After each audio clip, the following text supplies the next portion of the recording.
I never told my daughter what I really kept inside Warehouse 42.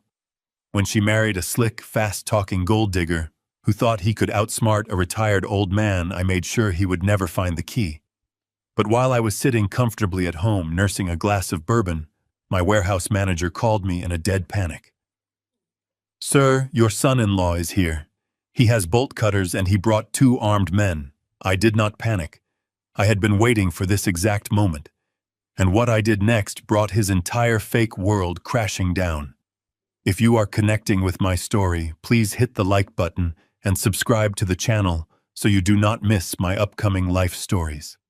Tell me in the comments where you are watching this video from and what time it is there right now. It makes me really happy to know which corner of the country or the world is listening to me and what time of day it is for you. It was exactly 11:30 at night. The rain was coming down hard, beating violently against the thick glass windows of my home in the Pittsburgh suburbs. I am Harrison Caldwell. I am 70 years old, and I spent my entire life building an industrial salvage empire from rust, sweat, and scrap metal. People look at me now and see a quiet, retired widower. They see a man who tends to his garden and drinks his evening bourbon in peace. They do not see the man who survived 30 years in the cutthroat steel and salvage industry. I had just poured myself a generous measure of that bourbon, the good stuff I save for special occasions, when my burner phone buzzed. It vibrated heavily against the mahogany desk. Very few people have that number. One of them is Hector Morales, a 65-year-old military veteran who has managed my properties with absolute loyalty for 2 decades. I picked it up. Hector did not bother with greetings. His voice was a harsh, raspy whisper barely rising above the sound of the torrential rain on his end. "Mr. Caldwell, it is happening. Derek is at gate 4. I took a slow, deliberate sip of my drink, feeling the familiar burn of the alcohol slide down my throat. "Is he alone, Hector?" "No, sir." Hector replied, his breath hitching slightly. "He has bolt cutters. And he brought company. 2 large men. They are armed. I can see the glint of handguns tucked into their waistbands." "What are your orders? Do I engage? Do I trigger the silent alarms?" I stood up from my leather chair and walked over to my desk. I picked up my iPad, my fingers tapping the screen to bring up the hidden high-definition surveillance feed I had secretly installed weeks ago. The screen flickered to life, cutting through the darkness with crisp night vision. There he was, my son-in-law, Derek Thorne, the self-proclaimed venture capitalist, the man who wore suits that cost more than my first car, standing in the freezing mud of an industrial district, gripping a pair of heavy iron bolt cutters. I watched the rain plaster his perfectly styled hair to his forehead. I saw the desperate, greedy twitch in his jaw. "No, Hector," I said, my voice dead calm. "Do not engage. Do not call the police. I want you to pull all the perimeter guards back. Open the outer blind spots. Give him a clear path to the main loading dock." Hector hesitated for only a fraction of a second. He knew me too well to question my sanity. "Are you absolutely sure, sir? Those men with him look like serious trouble." "I am entirely sure," I replied, resting my hand on a framed photograph of my late wife, Patty. "Let him cut the lock, Hector. Let him walk right in. Tonight he digs his own grave, and I want to watch him jump inside." I hung up the phone and set it down. On the screen, Derek was struggling with the heavy chain securing the outer chain-link fence. He looked pathetic, a rat trying to gnaw its way into a steel trap. He had no idea what was waiting for him from inside that rusted, dilapidated warehouse. He thought he was about to secure his financial freedom. He thought he had outsmarted a clueless old boomer. As I watched him finally snap the first lock, a cold, hard knot of anger tightened in my chest. To understand how we ended up here with my daughter's husband, committing a major felony in the dead of night, you have to go back exactly 3 months. You have to go back to the exact moment the seed of doubt was planted, the moment I realized a parasite had attached itself to my family. It was Brooke and Derek's 2nd wedding anniversary. Brooke is my 32-year-old daughter. She is the light of my life, a sweet, trusting soul who runs her own boutique floral design shop. When Patty passed away, I made a silent vow at her graveside that I would protect our daughter from everything. From heartbreak, from failure, and most importantly, from greedy men who prey on kindness. Brooke had organized a celebratory dinner at a high-end steakhouse downtown. I arrived early wearing a simple but clean suit, happy just to see my daughter smile. Derek arrived 15 minutes late, loudly complaining to the valet, flashing his expensive watch, and acting like he owned the entire restaurant. He always rubbed me the wrong way. He talked too fast, promised too much, and always seemed to be looking over your shoulder to see if someone more important had walked into the room. We were halfway through our ribeyes when the conversation took a very strange turn. Brooke was talking about a new flower supplier she had found, but Derek was completely distracted. He kept tapping his fork against his water glass, his eyes darting toward me. "So Harrison," Derek said casually, leaning back in his chair and swirling his wine. "I was driving through the industrial park the other day, looking at some commercial real estate for a tech startup I am funding. I happened to pass by one of your old properties. Warehouse 42, I think it is called." I stopped chewing. I placed my fork down very slowly. I did not react outwardly, but internally every single alarm bell I possessed began to ring. I have never discussed my business assets with Derek. I have never mentioned Warehouse 42 to anyone, not even to Brooke. It was an old rusted facility sitting on a neglected patch of land. There was absolutely no reason for a venture capitalist to be driving through that specific rundown area, let alone pulling property records to know it belonged to me. "Is that so?" I asked, maintaining a perfectly neutral, slightly confused expression. "Just an old holding property. Nothing but dust and rusted pipes. Why do you ask?" Derek smiled. It was a slick, practiced smile that did not reach his eyes. "Just curious. It seems like prime real estate if you clear the junk out. A massive footprint. You know, holding on to dead weight like that is bad business, Harrison. Taxes, liabilities. Have you ever thought about liquidating it?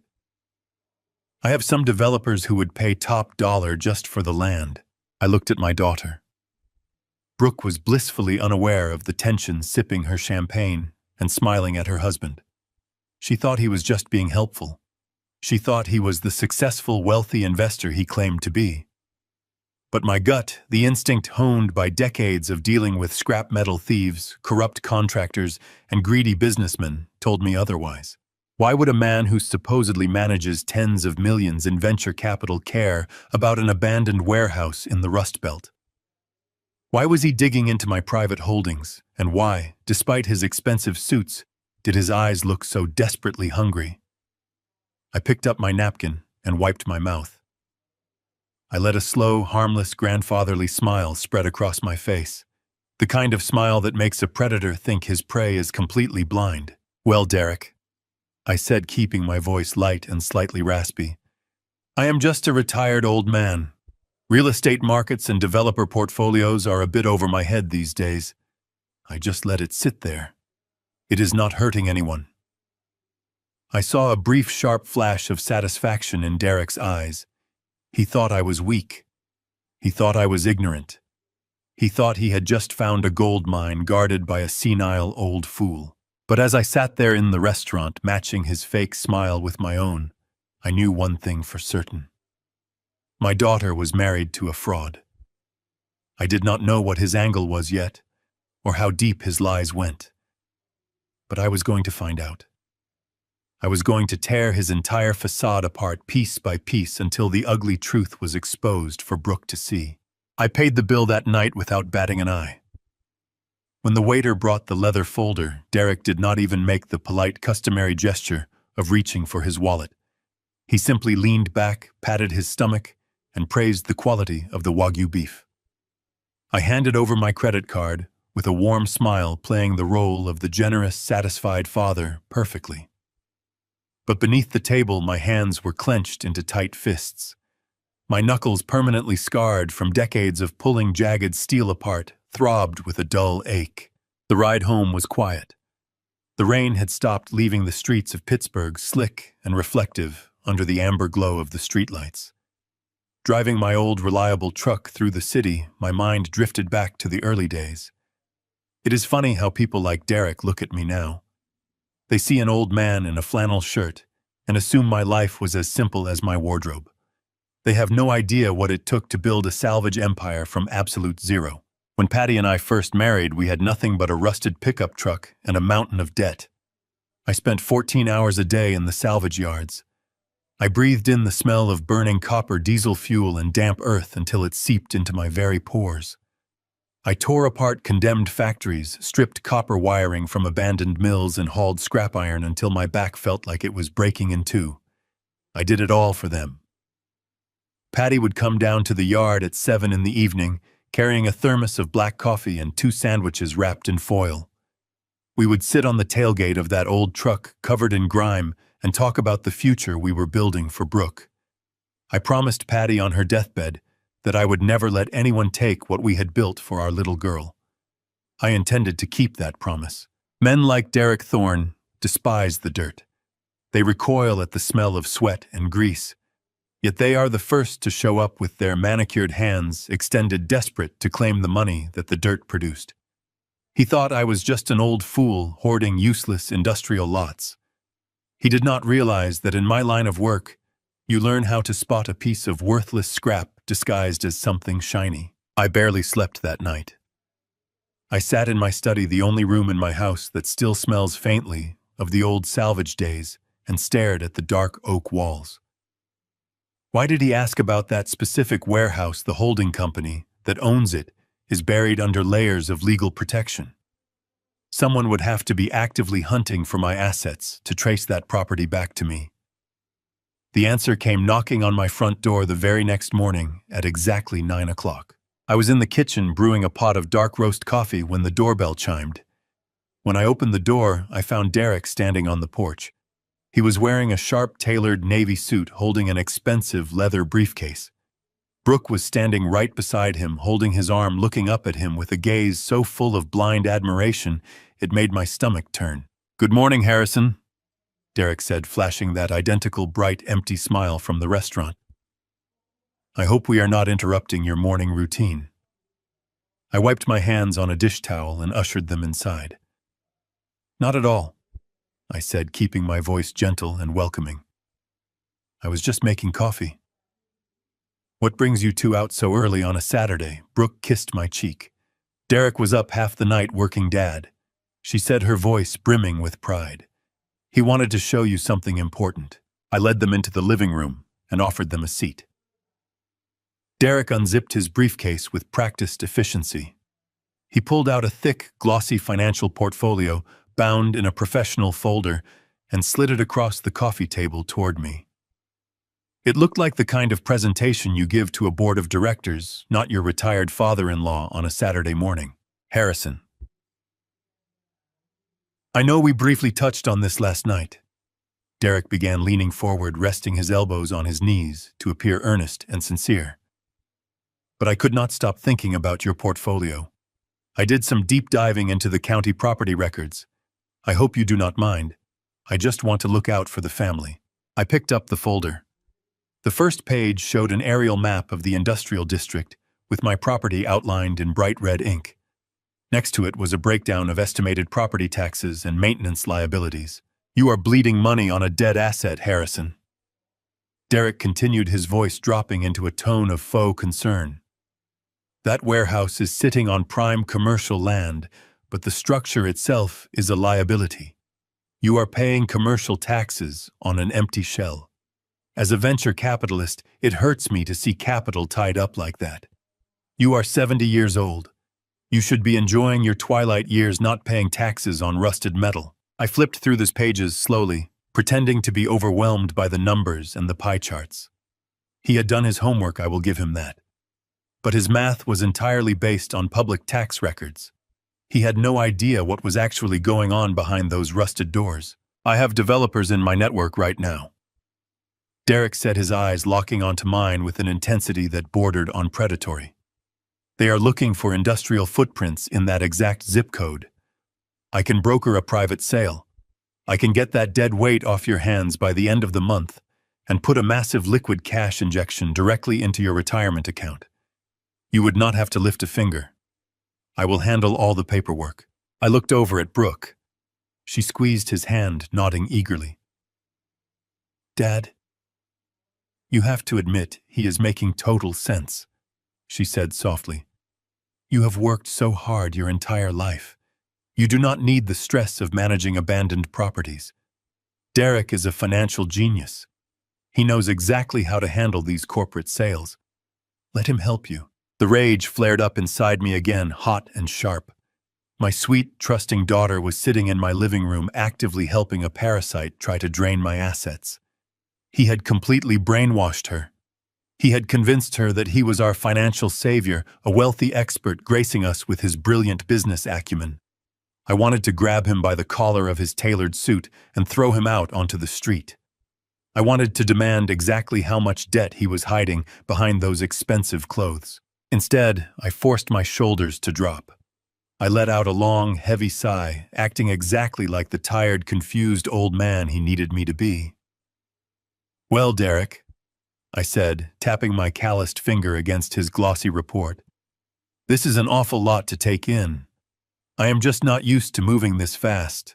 My accountant usually handles these tax forms, and I am not too great with all this modern financial jargon." Derek smiled, a look of distinct triumph flashing across his face. "You do not have to understand all the jargon, Harrison. That is what I am here for. I can draw up the power of attorney documents this afternoon. Just a limited proxy so I can negotiate with the buyers on your behalf." I shook my head slowly, handing the folder back to him. "I appreciate the hard work, son. I really do. But I am old-fashioned. I never sign anything the same day I read it. Leave the proposal with me. Let me read through it this week with a magnifying glass and a cup of tea. We can talk about it again next weekend." Derek's smile faltered for a fraction of a second. His jaw tightened. The impatience leaked out just enough for me to catch it. He needed that money fast. The urgency was palpable. "Of course, Harrison." He recovered quickly, packing the documents away. "Take your time. Just know that real estate markets fluctuate. These buyers will not wait around forever." As I walked them to the door, I noticed Derek pause by the entrance to my private study. His eyes darted past the open door, landing squarely on the heavy vintage steel safe bolted to the corner of the room. He stared at it for only 2 seconds, but 2 seconds was all I needed to confirm my suspicions. He was not just going to wait for me to sign his papers. He was looking for another way in. The hunt had officially begun, and I was more than ready to play the game. The morning sun crawled across the hardwood floors of my study, illuminating the heavy steel door of my vintage safe. I had been sitting in my leather armchair since dawn, staring at that combination dial, replaying the hungry look in Derek's eyes from the night before. Men like him cannot hide their greed.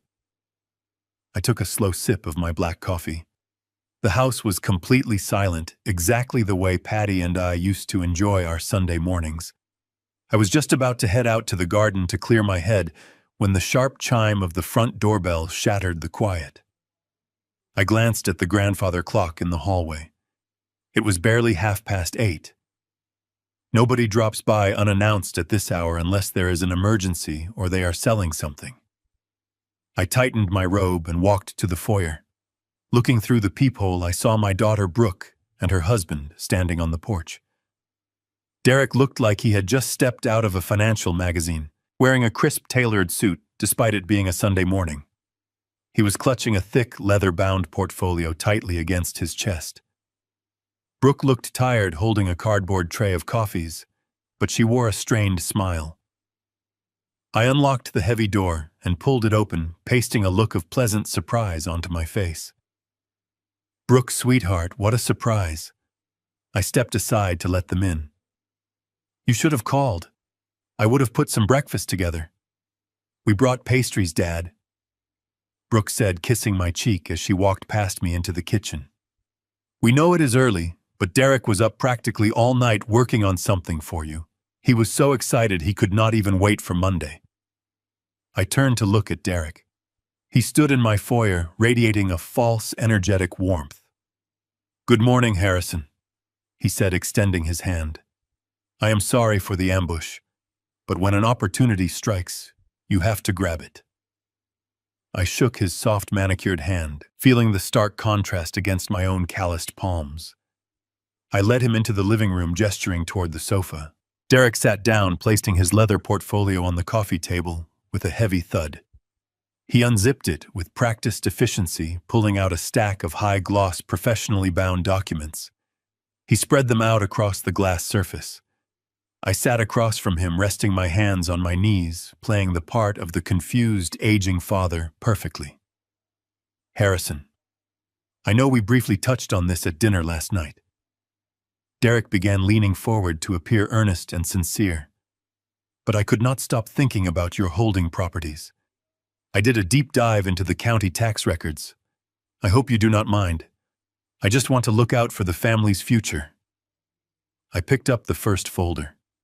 The cover page showed an aerial map of the industrial district with Warehouse 42 outlined in bright red ink. Next to it was a detailed breakdown of estimated property taxes, maintenance liabilities, and projected losses. You are bleeding money on a dead asset, Harrison. Derek continued, his voice dropping into a tone of deep, artificial concern. That warehouse is sitting on prime commercial land, but the structure itself is a massive liability. You are paying high commercial taxes on an empty shell. As a venture capitalist, it physically hurts me to see capital tied up like that. You are 70 years old. You should be enjoying your twilight years traveling, relaxing, not paying taxes on rusted metal and contaminated soil. I flipped through the pages slowly, pretending to be overwhelmed by the numbers and the colorful pie charts. He had certainly done his homework, but his math was entirely based on public tax records. He had absolutely no idea what was actually going on behind those rusted doors. I have developers in my private network right now. Derek said, his eyes locking onto mine with an intensity that bordered on predatory. They are looking for industrial footprints in that exact zip code. I can broker a private sale. I can get that dead weight off your hands by the end of the month and put a massive liquid cash injection directly into your retirement account. You would not have to lift a single finger. I will handle all the paperwork, the lawyers, the negotiations. Everything. Brooke walked into the living room, setting down a tray with the coffees and pastries. She sat next to Derek, wrapping her arm around his and looking at me with an expression that made my stomach churn. Dad, you have to admit he is making total sense, Brooke said softly, though there was a distinct edge to her voice. You have worked so hard your entire life. You do not need the stress of managing abandoned properties. You are not a young man anymore. Derek is a financial genius. He knows exactly how to handle these corporate sales. Let him help you.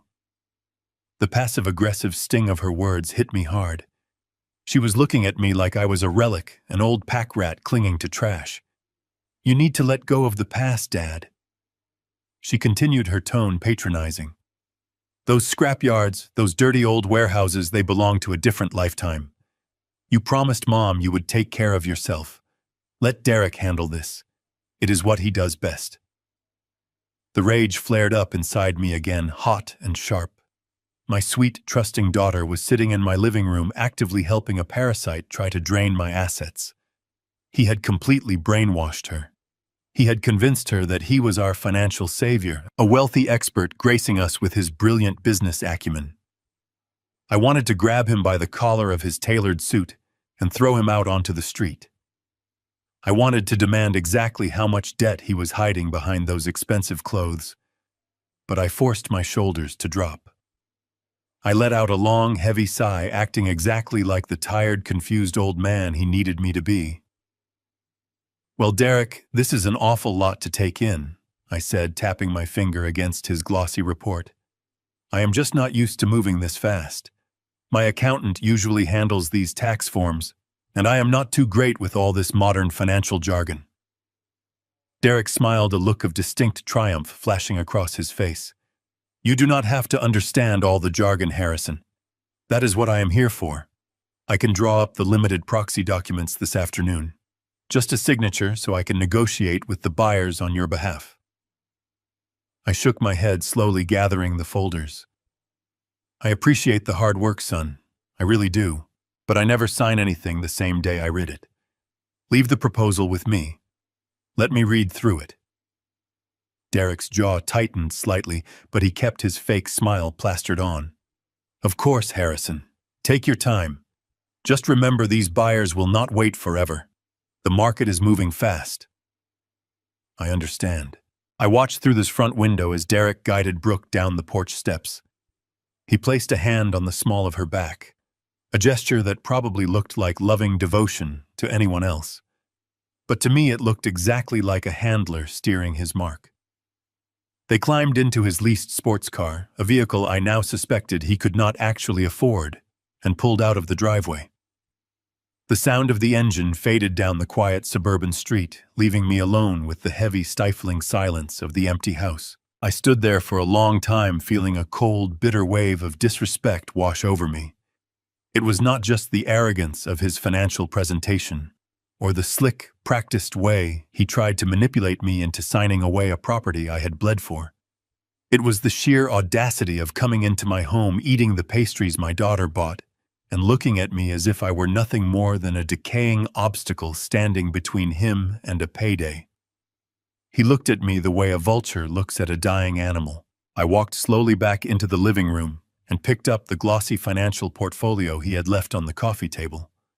I tossed it into the trash can without a second thought. I did not need to read his fabricated numbers. I already knew exactly what he was trying to do. I made my way down this hallway to my private study, the room Derek had been eyeing just moments before. I closed the door behind me and walked over to the vintage steel safe bolted to the corner of the floor. It was a massive, heavy piece of iron manufactured back in the 1950s. The combination dial was worn smooth from decades of use. I ran my calloused hand over the cold metal, feeling the familiar, reassuring weight of it. This safe was a symbol of everything Patty and I had built. When we started the salvage business, we could not afford a proper banking setup. We kept our first earnings completely in cash, locked inside a small metal lockbox, hidden under our bed. As the business grew, so did the risks. I bought this safe after our first major contract, a demolition job that took 6 months to complete. I promised Patty on the day we bolted it to the floor that I would always fill it with enough security to make sure Brooke would never have to struggle the way we did. Patty was a fierce, perceptive woman. She could spot a liar from a mile away. If she were still here, she would have seen right through Derek's expensive suits and hollow charm on the very first day Brooke brought him home for dinner. But Patty was gone, and the responsibility to protect our daughter fell entirely on my shoulders. I looked at the framed photograph of Patty sitting on my desk. Her warm, knowing eyes seemed to pierce right through the glass. I will not let him break her, Patty. I whispered into the quiet room. I will not let him take a single dime of what we built. But I knew I had to be smart. If I simply called Brooke and told her that her husband was a scheming gold digger, she would defend him. Derek had spent 2 years building a narrative painting himself as the successful, caring partner. If I attacked him directly, I would become the villain. I would be the paranoid, controlling father trying to ruin her marriage. Derek would use my accusations to drive a wedge between us, isolating Brooke and making her even more dependent on him. I could not allow that to happen. I had to let Derek think he was winning. I had to let him believe his manipulation was working, that the clueless old man was slowly taking the bait. I needed to feed his greed until he became reckless enough to expose his true nature right in front of Brooke. I picked up my phone and dialed Hector Morales. The line rang twice before his gruff voice answered. "Good morning, Mr. Caldwell," Hector said. "Do we have a problem at the yard today?" "Not at the yard, Hector," I replied, sinking into my leather desk chair. "I need you to do something for me, and I need it done quietly. I want you to pull the original leasing deeds for Warehouse 42. Make high-quality copies of the cover pages, the ones showing my name as the sole proprietor, and the tax assessment values. But redact the leasing agreement with the Federal Transport Company. I do not want any mention of the armored vehicles or the security protocols. Make it look like a standard inactive holding property." Hector was silent for a moment. He was a smart man, a former military logistics officer, who never asked unnecessary questions unless he sensed danger. "Are we preparing for a sale, sir?" "No," I said, my voice hardening. "We are preparing a trap. I have a rat sniffing around the perimeter, and I need to lay out some cheese. Put the redacted copies in a standard manila folder and have one of the trusted drivers drop it off at my house this afternoon." "Understood, sir. It will be there by 3 o'clock. I hung up the phone and leaned back in my chair, staring at the heavy steel safe. Derek wanted access to my holdings. He wanted to review the deeds. I was going to give him exactly what he asked for, but on my terms. I would invite him over next week under the guise of discussing his proposal. I would hand him the redacted deeds, letting him think he was one step closer to getting my signature. I would play the hesitant but agreeable father-in-law, asking naive questions about venture capital and real estate markets. But I knew Derek. Men driven by sudden, desperate greed do not have the patience for slow negotiations. His lingering look at my safe told me everything I needed to know. He was evaluating the security of my home. He was wondering what else I kept locked away. If he was willing to manipulate my daughter to steal a warehouse, he was certainly willing to break into my private study to find leverage or cash. I stood up and walked over to the window, looking out at the meticulously manicured lawn. The neighborhood was quiet, filled with families enjoying their peaceful Sunday morning. They had no idea that a quiet war was brewing inside the walls of my home. I needed to prepare the battlefield. I spent the next 2 hours securing the study. I went online and ordered 3 high-definition, motion-activated hidden cameras. I chose models designed to look like ordinary objects: a digital clock, a smoke detector, and a charging brick. I paid for expedited shipping, ensuring they would arrive by Tuesday. I planned to position them to cover every angle of the room, with a direct line of sight, focusing squarely on the vintage safe. Next, I decided to modify the safe itself. It contained important documents, family heirlooms, and a significant amount of emergency cash. I could not leave those assets vulnerable. I emptied the contents into a heavy duffel bag, intending to move them to a secure bank vault first thing Monday morning. I left only a few stacks of bundled single-dollar bills disguised with $100 bills on the outside, a classic decoy tactic I learned during my early days in the rough industrial yards. I also left a very specific fabricated document inside. It was a fake inventory sheet printed on official-looking company letterhead. The document detailed a fictional stockpile of unregistered industrial platinum currently being housed at Warehouse 42. It noted the estimated value at $15 million and mentioned an impending quiet liquidation sale. It was the perfect bait, designed to appeal directly to a desperate man looking for a massive, untraceable payday. If Derek managed to crack the safe, he would not find my life savings. He would find a one-way ticket to a federal prison sentence. He would find the very thing that would seal his fate. I closed the heavy steel door of the safe, spinning the dial to lock the tumblers in place. The metallic click echoed in the quiet room, a satisfying sound of finality. The board was set. The pieces were moving into position. Derek thought he was the mastermind of this game, the brilliant venture capitalist outsmarting an outdated relic of the past. He was about to learn that you never step into a scrapyard unless you are fully prepared to get crushed by the machinery. I walked out of the study, locking the door firmly behind me. I went back to the kitchen, poured myself a fresh cup of dark roast coffee, and stepped out onto the back patio. The morning air was crisp and cool. I took a deep breath, feeling the tension slowly begin to leave my shoulders. I had made a promise to Patty, and I was going to keep it. I was going to protect our daughter, and I was going to absolutely destroy the man who tried to use her against me. The hunt was on, and I was holding all the keys. I let 2 full weeks pass without giving Derek a single update. I ignored his subtle text messages, dodged his casual phone calls, and maintained the perfect illusion of an old man dragging his feet. I needed him to stew in his own anxiety.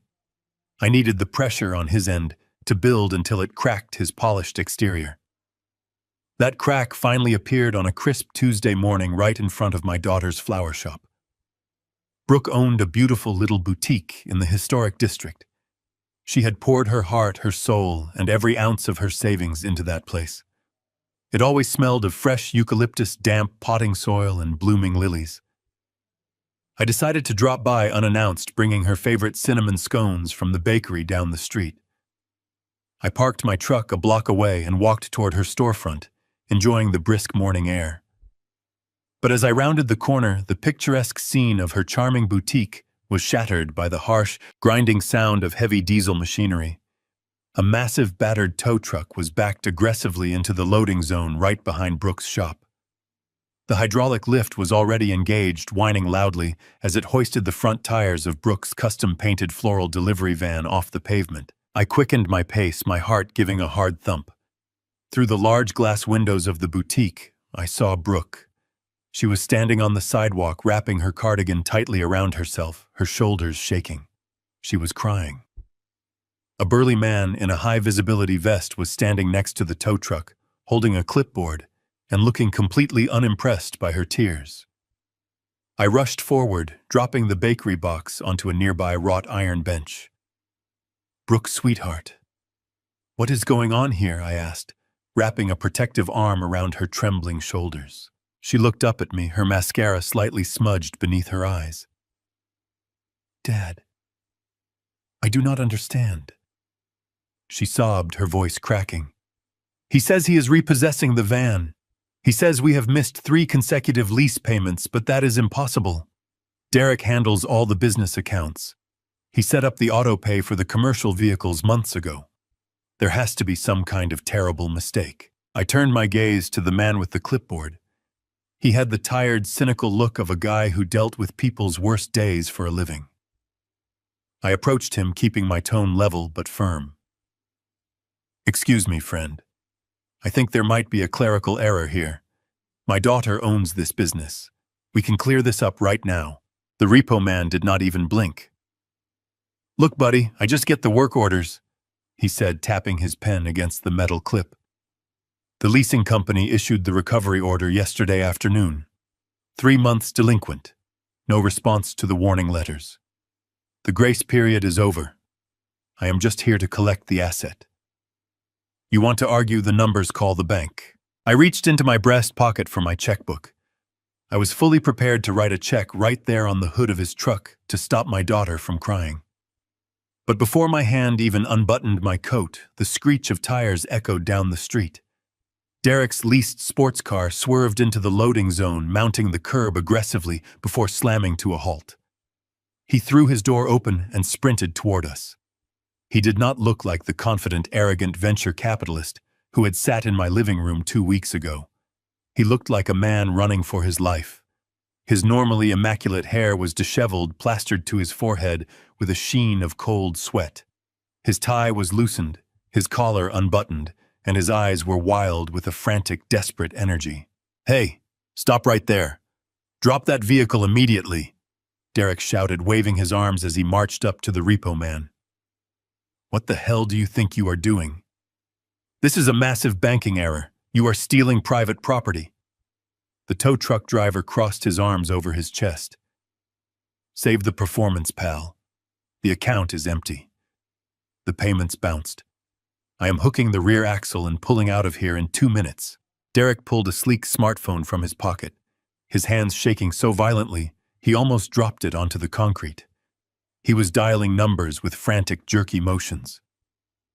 "Listen to me very closely," he growled, pacing back and forth in a tight, agitated circle.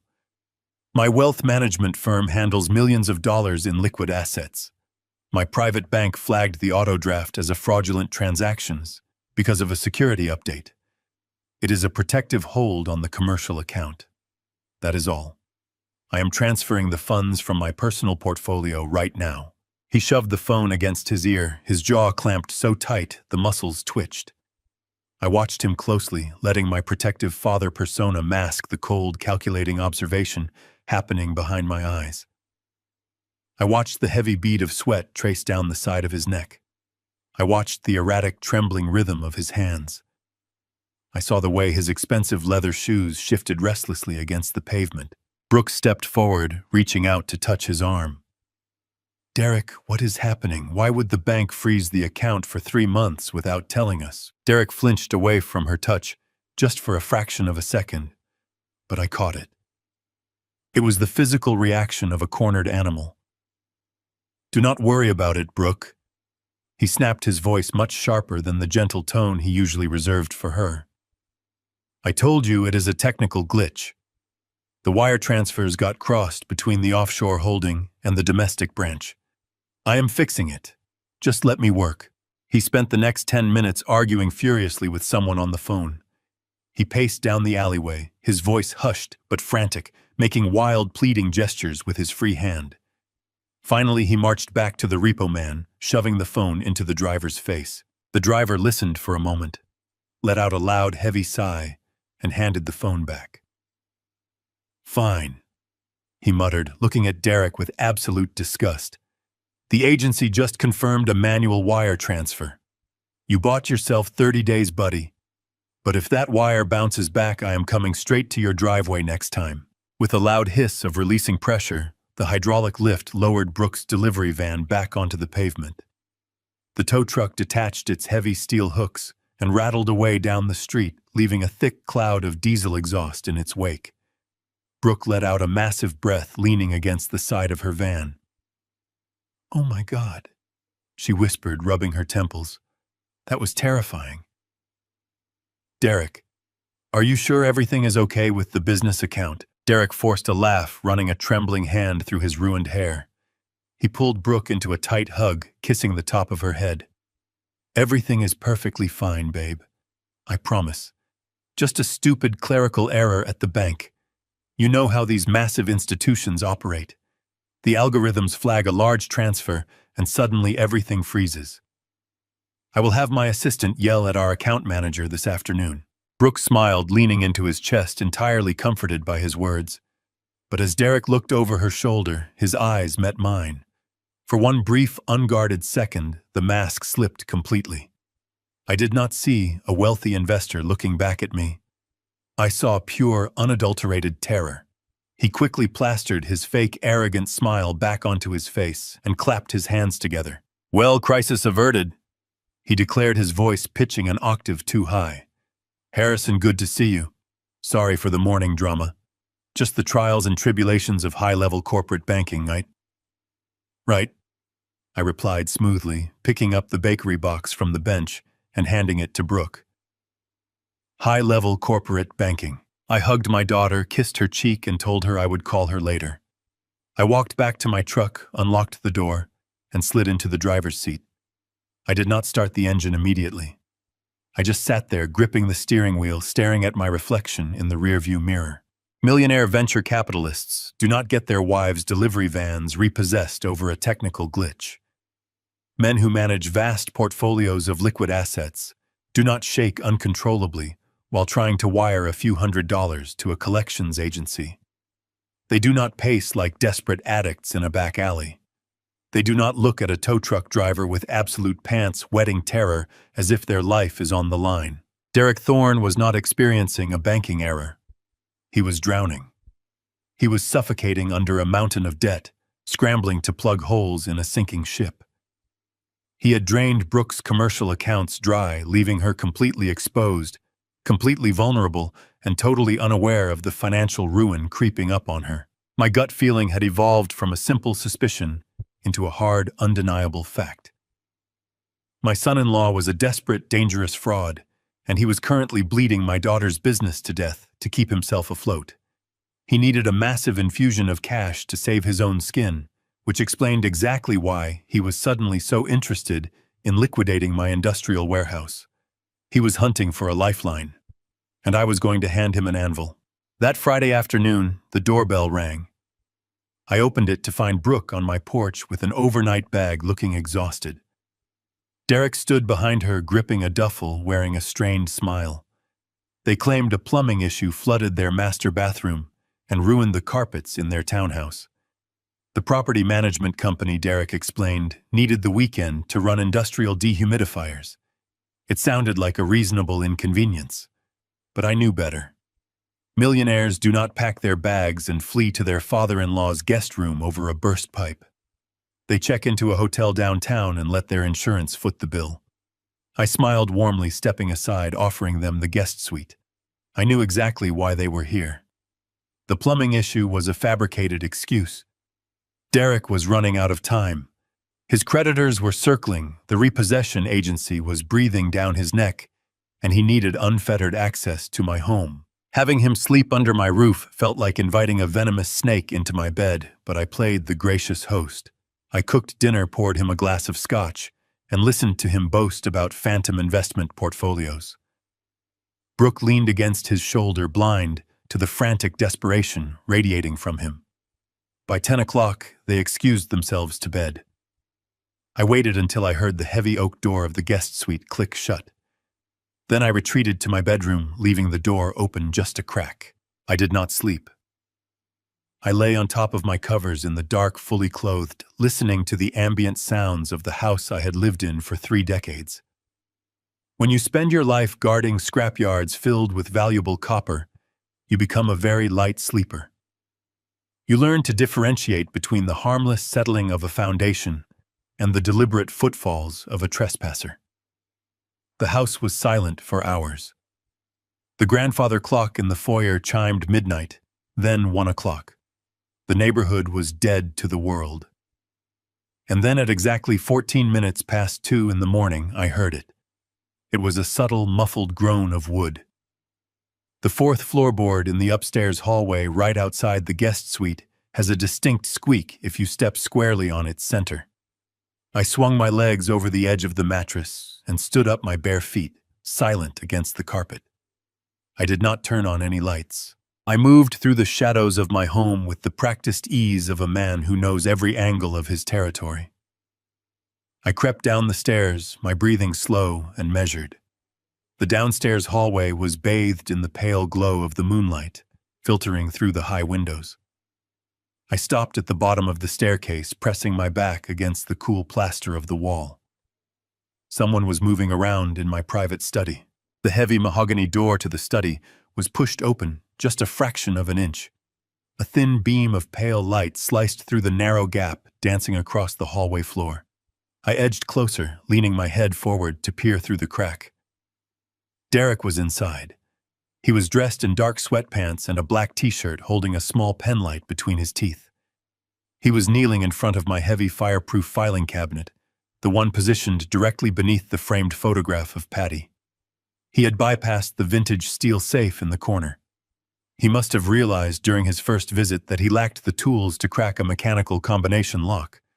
Instead, he was focusing on the filing cabinet, utilizing a thin metal tension wrench and a lockpick to manipulate the simple cylinder lock holding the drawers shut. I watched him work. His breathing was heavy, ragged, echoing in the quiet room. His hands were shaking with a terrifying, unhinged urgency. He was not a professional thief. He was a desperate man, backed into a corner, completely devoid of morals or boundaries. The lock gave way with a soft, metallic click. Derek practically ripped the bottom drawer open. He began tearing through the hanging folders, tossing aside utility bills, property deeds, and old tax returns. He was hunting for something specific. He wanted liquid numbers. He wanted to know exactly what I was worth, and how quickly he could get his hands on it to pay off the monsters breathing down his neck. I let him search for another full minute, absorbing the sheer audacity of his betrayal. He was standing in the house my sweat had paid for, trying to steal the future I had secured for the woman sleeping upstairs. I stepped into the doorway, raised my hand, and firmly flicked the brass light switch on the wall. The study was instantly flooded with harsh, bright yellow light. Derek gasped a sharp, terrified sound and physically recoiled. He dropped the penlight onto the carpet and spun around, his eyes wide, his chest heaving. He looked like a deer caught in the headlights of an oncoming freight train. "Derek," I said, keeping my voice mild, almost groggy, as if I had just woken up from a deep slumber.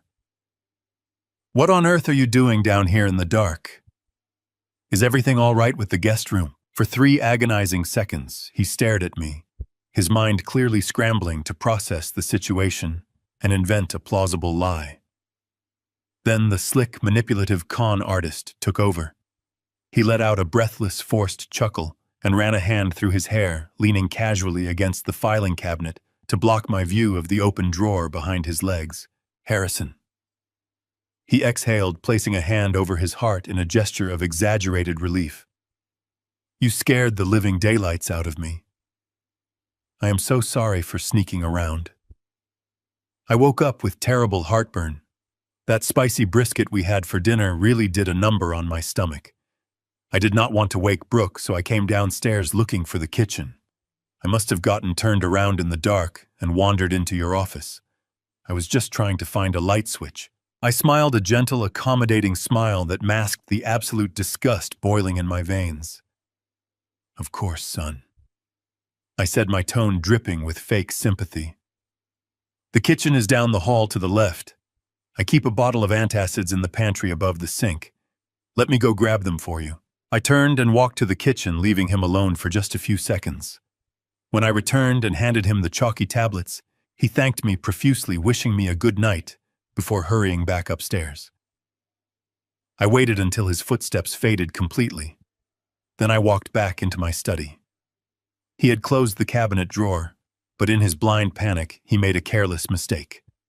I pulled the drawer open and looked inside. The folder detailing my total net worth and liquid cash reserves was pulled halfway up, sticking out awkwardly from the rest of the meticulously organized files. He had found exactly what he was looking for right there in the quiet house. The next morning, I stood in the kitchen, casually flipping through the newspaper. Brooke came downstairs first, rubbing the sleep from her eyes, and kissed my cheek. Derek followed shortly after, looking surprisingly refreshed for a man who had spent the early hours of the morning picking the lock on a filing cabinet. He greeted me with hollow enthusiasm, pouring cereal and chatting about the weather. I played the gracious host, offering a warm smile and asking if his heartburn had settled down. He assured me it had, completely oblivious to what I actually knew. The hidden cameras had been discreetly installed while Brooke and Derek were running errands the previous afternoon. One was tucked inside a digital clock on the living room mantel, offering a sweeping view of the seating area. I knew how to rig a trap to catch a rat. Derek had taken the bait in the study, but a slightly displaced file folder was not enough to condemn him. If I brought it up to Brooke, he would simply spin a dozen believable lies. I needed irrefutable proof. I needed him caught in the act, captured on high-definition video, completely violating my trust. After breakfast, Brooke mentioned she needed a shower before a meeting. Derek said he was going to read in the living room. It was the perfect opportunity. I casually told them I was going for a walk. As I passed through the living room, I pulled my iPad from my briefcase. I unlocked the screen, leaving the auto lock disabled. I opened my email and pulled up a carefully fabricated message I had created the night prior. It looked like confidential correspondence from my wealth management bank. The subject read, "Urgent portfolio liquidation." The body detailed a fictional impending transfer of $7 million into a highly liquid checking account. It was the ultimate prize for a drowning man. I placed the unlocked iPad gently onto the center of the coffee table right next to Derek. I grabbed my walking stick, called out a cheerful goodbye to the empty hallway, and walked out the front door, pulling it shut with a loud, definitive click. I did not go for a walk. I walked 2 blocks down the street and slid into my truck. I pulled out my smartphone and immediately opened the secure application linked to my hidden cameras. The live feed buffered before snapping into crystal-clear, high-definition focus. I stared at the small screen, my breathing slow and steady, watching the silent movie play out inside my living room. For the first 2 minutes, Derek did nothing. He sat on the sofa holding a magazine, staring blankly.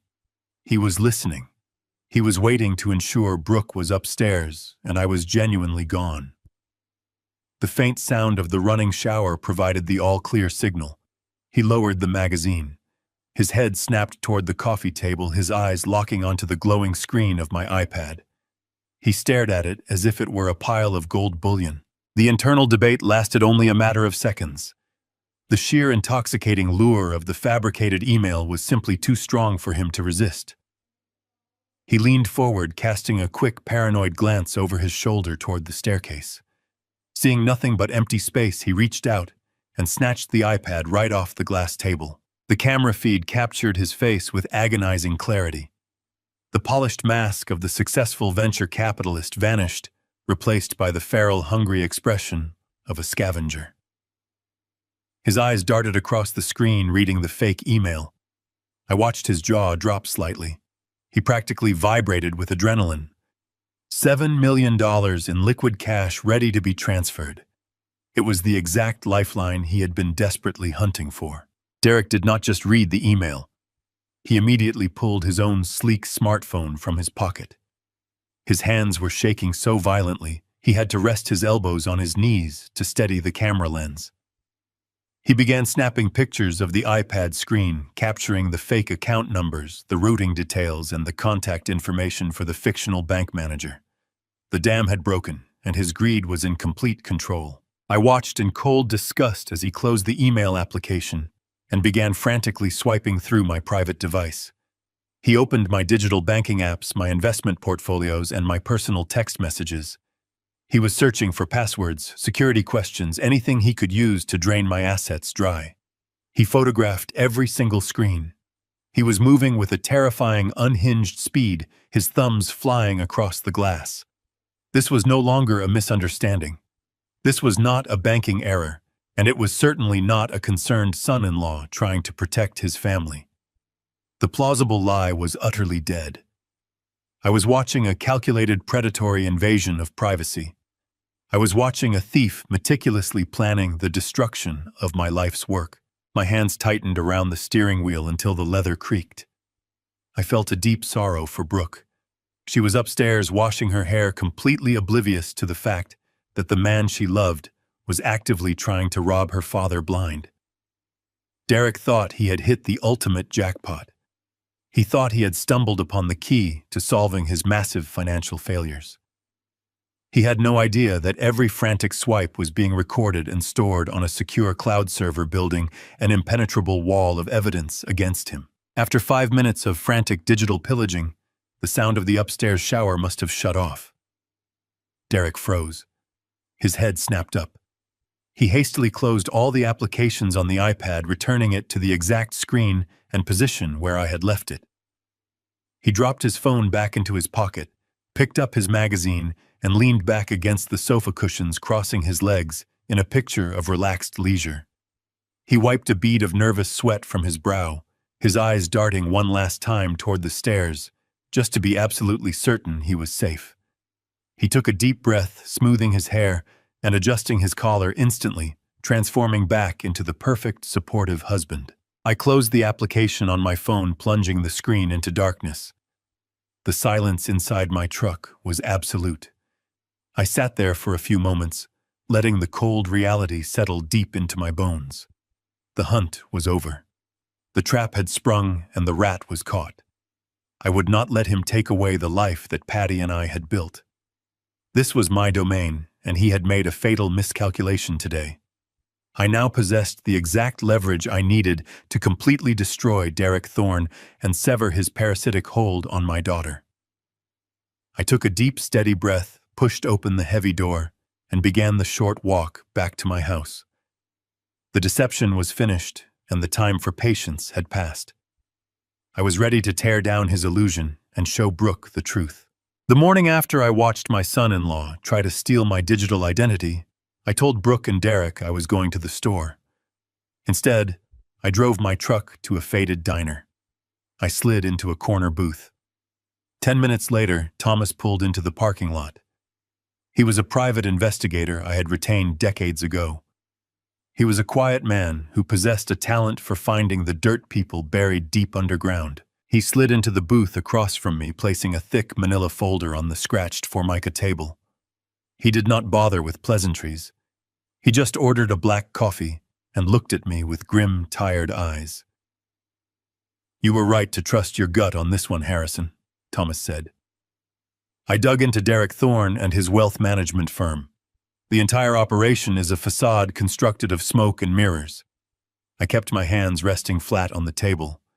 "Tell me exactly what we are dealing with." Thomas opened the folder. He slid a grainy photograph of a strip mall across the table.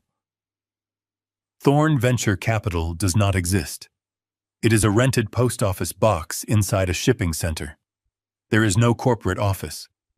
There is no board of directors. There is no massive portfolio of liquid assets. He is registered as a sole proprietor, but he has not filed a legitimate corporate tax return in over 3 years. I felt my jaw tighten. How is he affording the tailored suits and the leased sports cars? How did he manage to fool Brooke? Thomas slid another piece of paper toward me. 2 years ago, Derek actually had some money. He received a decent inheritance from his late grandfather. He poured every single penny of it into a massive cryptocurrency scheme. He thought he was going to become a billionaire overnight. Instead, the platform collapsed. He lost his entire inheritance in the span of 48 hours. My stomach twisted into a heavy knot. He lost everything, worse than everything.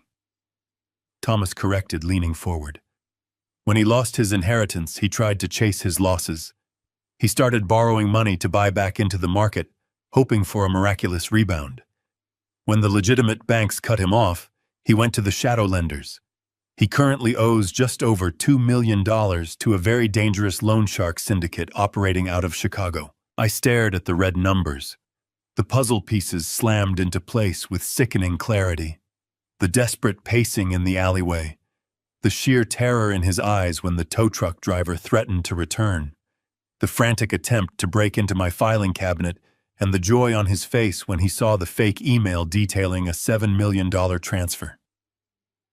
Derek was a dead man walking. The people he owed money to did not send angry letters. They sent men to break legs and burn down houses. "There is more, Harrison," Thomas said softly.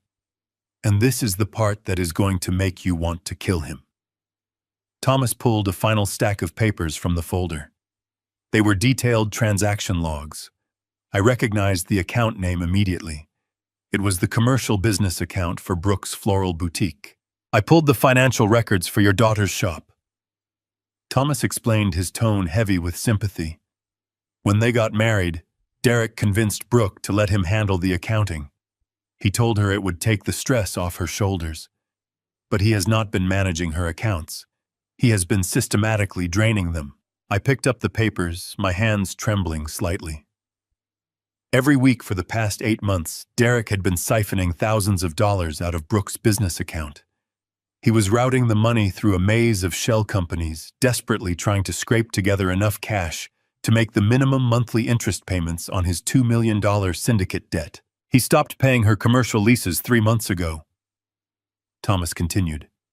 That is why her delivery van was repossessed yesterday. He stopped paying her wholesale flower suppliers. He stopped paying the boutique's utility bills. Her business is completely insolvent, Harrison. She is operating on fumes. By the end of this month, the bank will freeze her accounts, and she will be forced into bankruptcy. The air in my lungs turned to ash. Brooke had built that boutique from nothing. She had spent countless nights awake at her kitchen table sketching floral arrangements and building a clientele. It was her dream, her pride and joy. And her husband was bleeding it dry behind her back to save his own miserable life. He was destroying her. He is using her as a human shield. I whispered, my voice sounding rough. He is drowning Harrison, Thomas said, pushing the folder toward me. And when a man like Derek starts to drown, he will pull down whoever is closest to him just to get another breath of air. He targeted you because you are his last resort. He saw your properties, and he thought he could manipulate you into signing over an asset. He needs a massive payout right now. If he does not get it, those loan sharks will come. I reached out and placed my hand over the manila folder. I felt a sudden profound calm wash over me. It was the same cold, calculating focus I used to feel when I was standing in the scrapyard, preparing to dismantle a massive, dangerous piece of machinery. There was no room for error. There was no room for hesitation. Every move had to be precise, deliberate, and devastating. Derek had crossed a line that could never be uncrossed. He had manipulated my daughter's heart. He had stolen her hard-earned money. He had brought the shadow of violent, dangerous criminals right to our doorstep. He had looked me in the eye, and smiled while he actively planned the destruction of my family. "Thank you, Thomas," I said, sliding the folder into my briefcase. "You did exceptional work. What are you going to do?" Harrison Thomas asked, watching me closely. "If you need me to contact the authorities, I have friends in the Financial Crimes Division. We can have him arrested for fraud before the end of the week." I shook my head slowly, finishing my coffee. "No. The authorities would just put him in a cell. That is too easy. That is an escape. If he goes to prison now, Brooke will think it is a mistake. She will think he was just a businessman who got in over his head. She will visit him. She will pity him.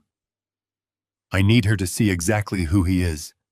I need her to see the monster hiding behind the tailored suit." I slowly slid out of the booth and stood up, gripping the handle of my briefcase.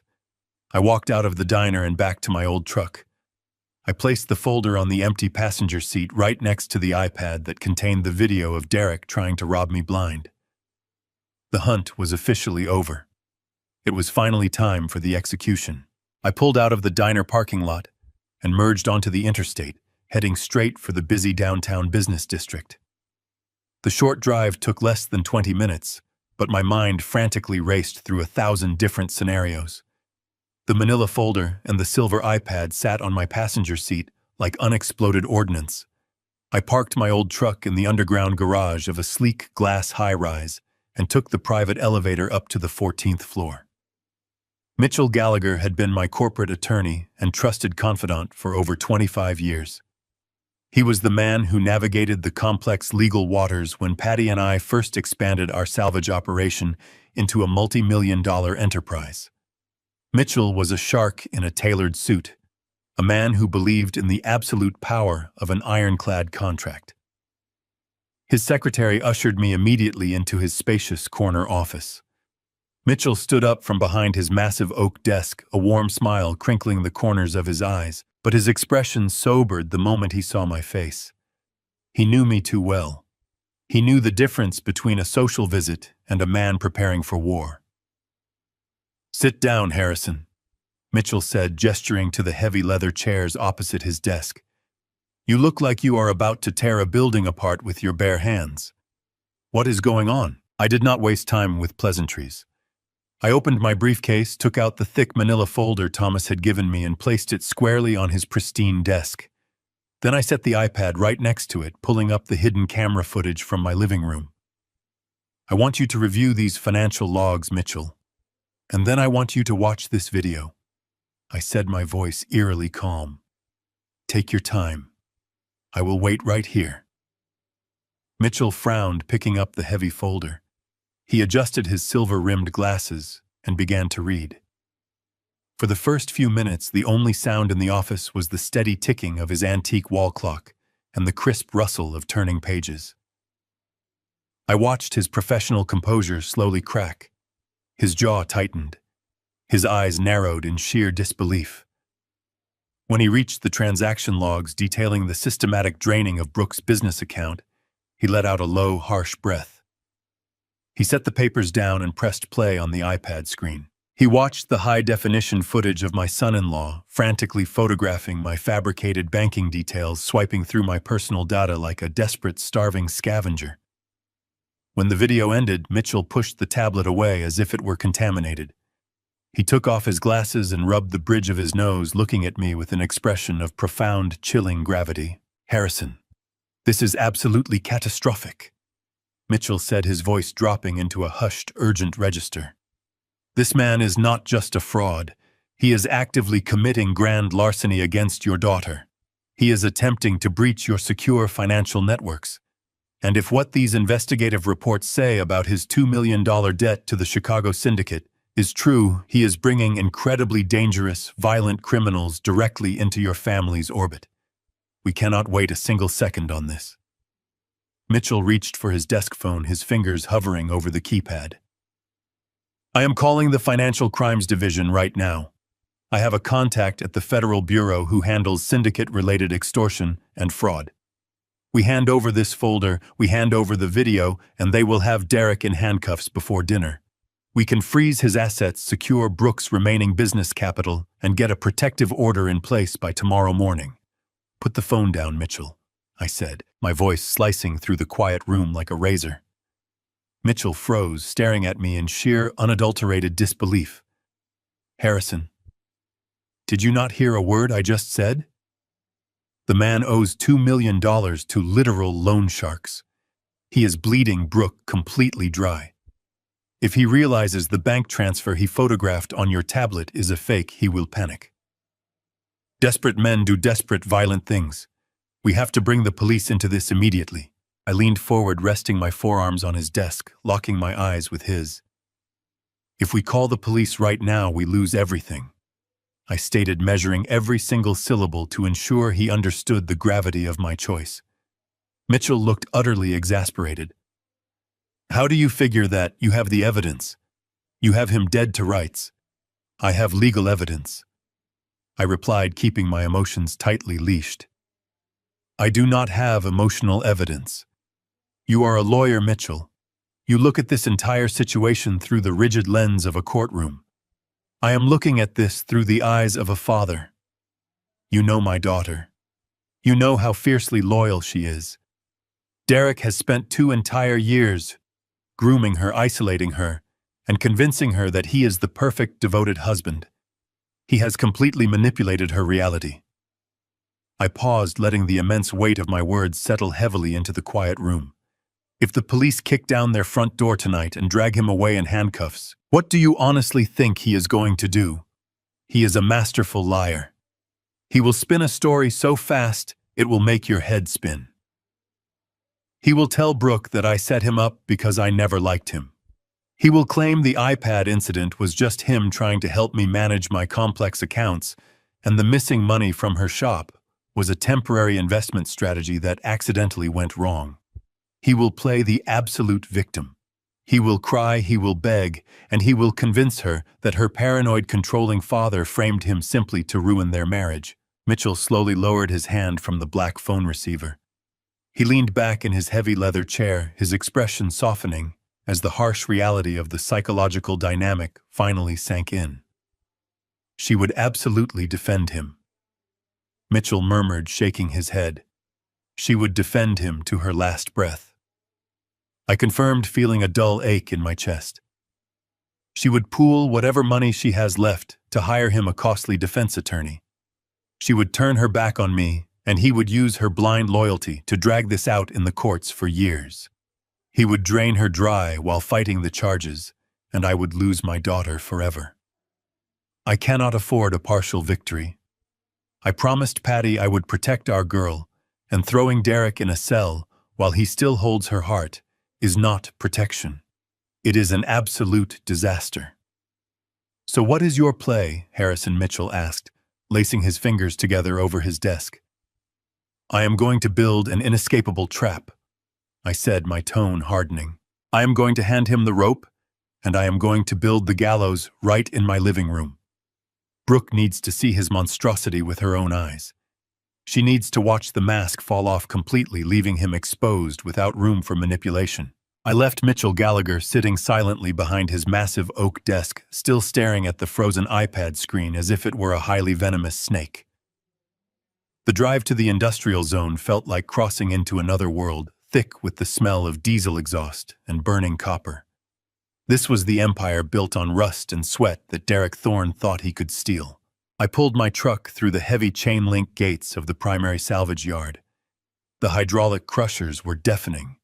I carefully parked near our main corrugated steel hub. Hector Morales was already waiting for me on the loading dock. Hector had been my warehouse manager for 22 years.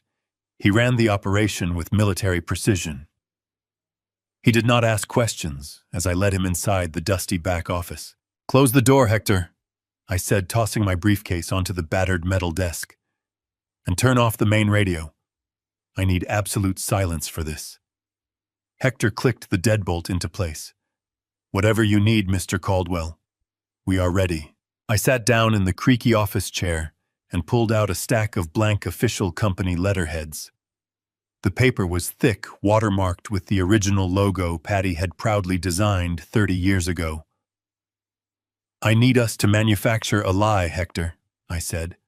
I need an inventory manifest that looks so highly classified, so undeniably lucrative, that a desperate man would risk federal prison to get his hands on it. Hector raised a dark, questioning eyebrow, but nodded slowly in agreement. What specific kind of inventory are we talking about? Platinum and pure rhodium, I replied firmly. The most untraceable high-yield salvage materials on the market. I took a slow, deep, and steadying breath. It was finally time to trap him. I spent the next 2 grueling hours with Hector meticulously crafting the perfect, inescapable decoy. We built a detailed logistical manifest. Hector dictated the exact chemical weights and extraction codes to make the document look flawlessly authentic. We created a fabricated paper trail detailing a massive off-the-books salvage operation involving decommissioned aerospace components and industrial catalytic converters. According to the document, my company had accumulated these precious metals over a decade. It stated the materials were unregistered and sitting off the grid. We placed the value at $15 million. And the location, Hector asked, pulling a heavy file from the storage cabinet. We list the storage location as Warehouse 42. I answered, a cold smile touching the corners of my mouth. The exact property he is already trying to force me to sell. It makes perfect sense. He will think I am hoarding the metals there, refusing to sell the land to avoid exposing the illegal stockpile. Hector printed the final document using the old dot matrix printer in the corner. The faded ink gave the manifest an aged, deeply confidential appearance. I took a red ink stamp from the top drawer and slammed it down across the top margin of the first page. Highly confidential, eyes only. I slid the documents into a worn manila envelope, tying the string closure in a specific knot I could recognize if tampered with. You be very careful with this, boss.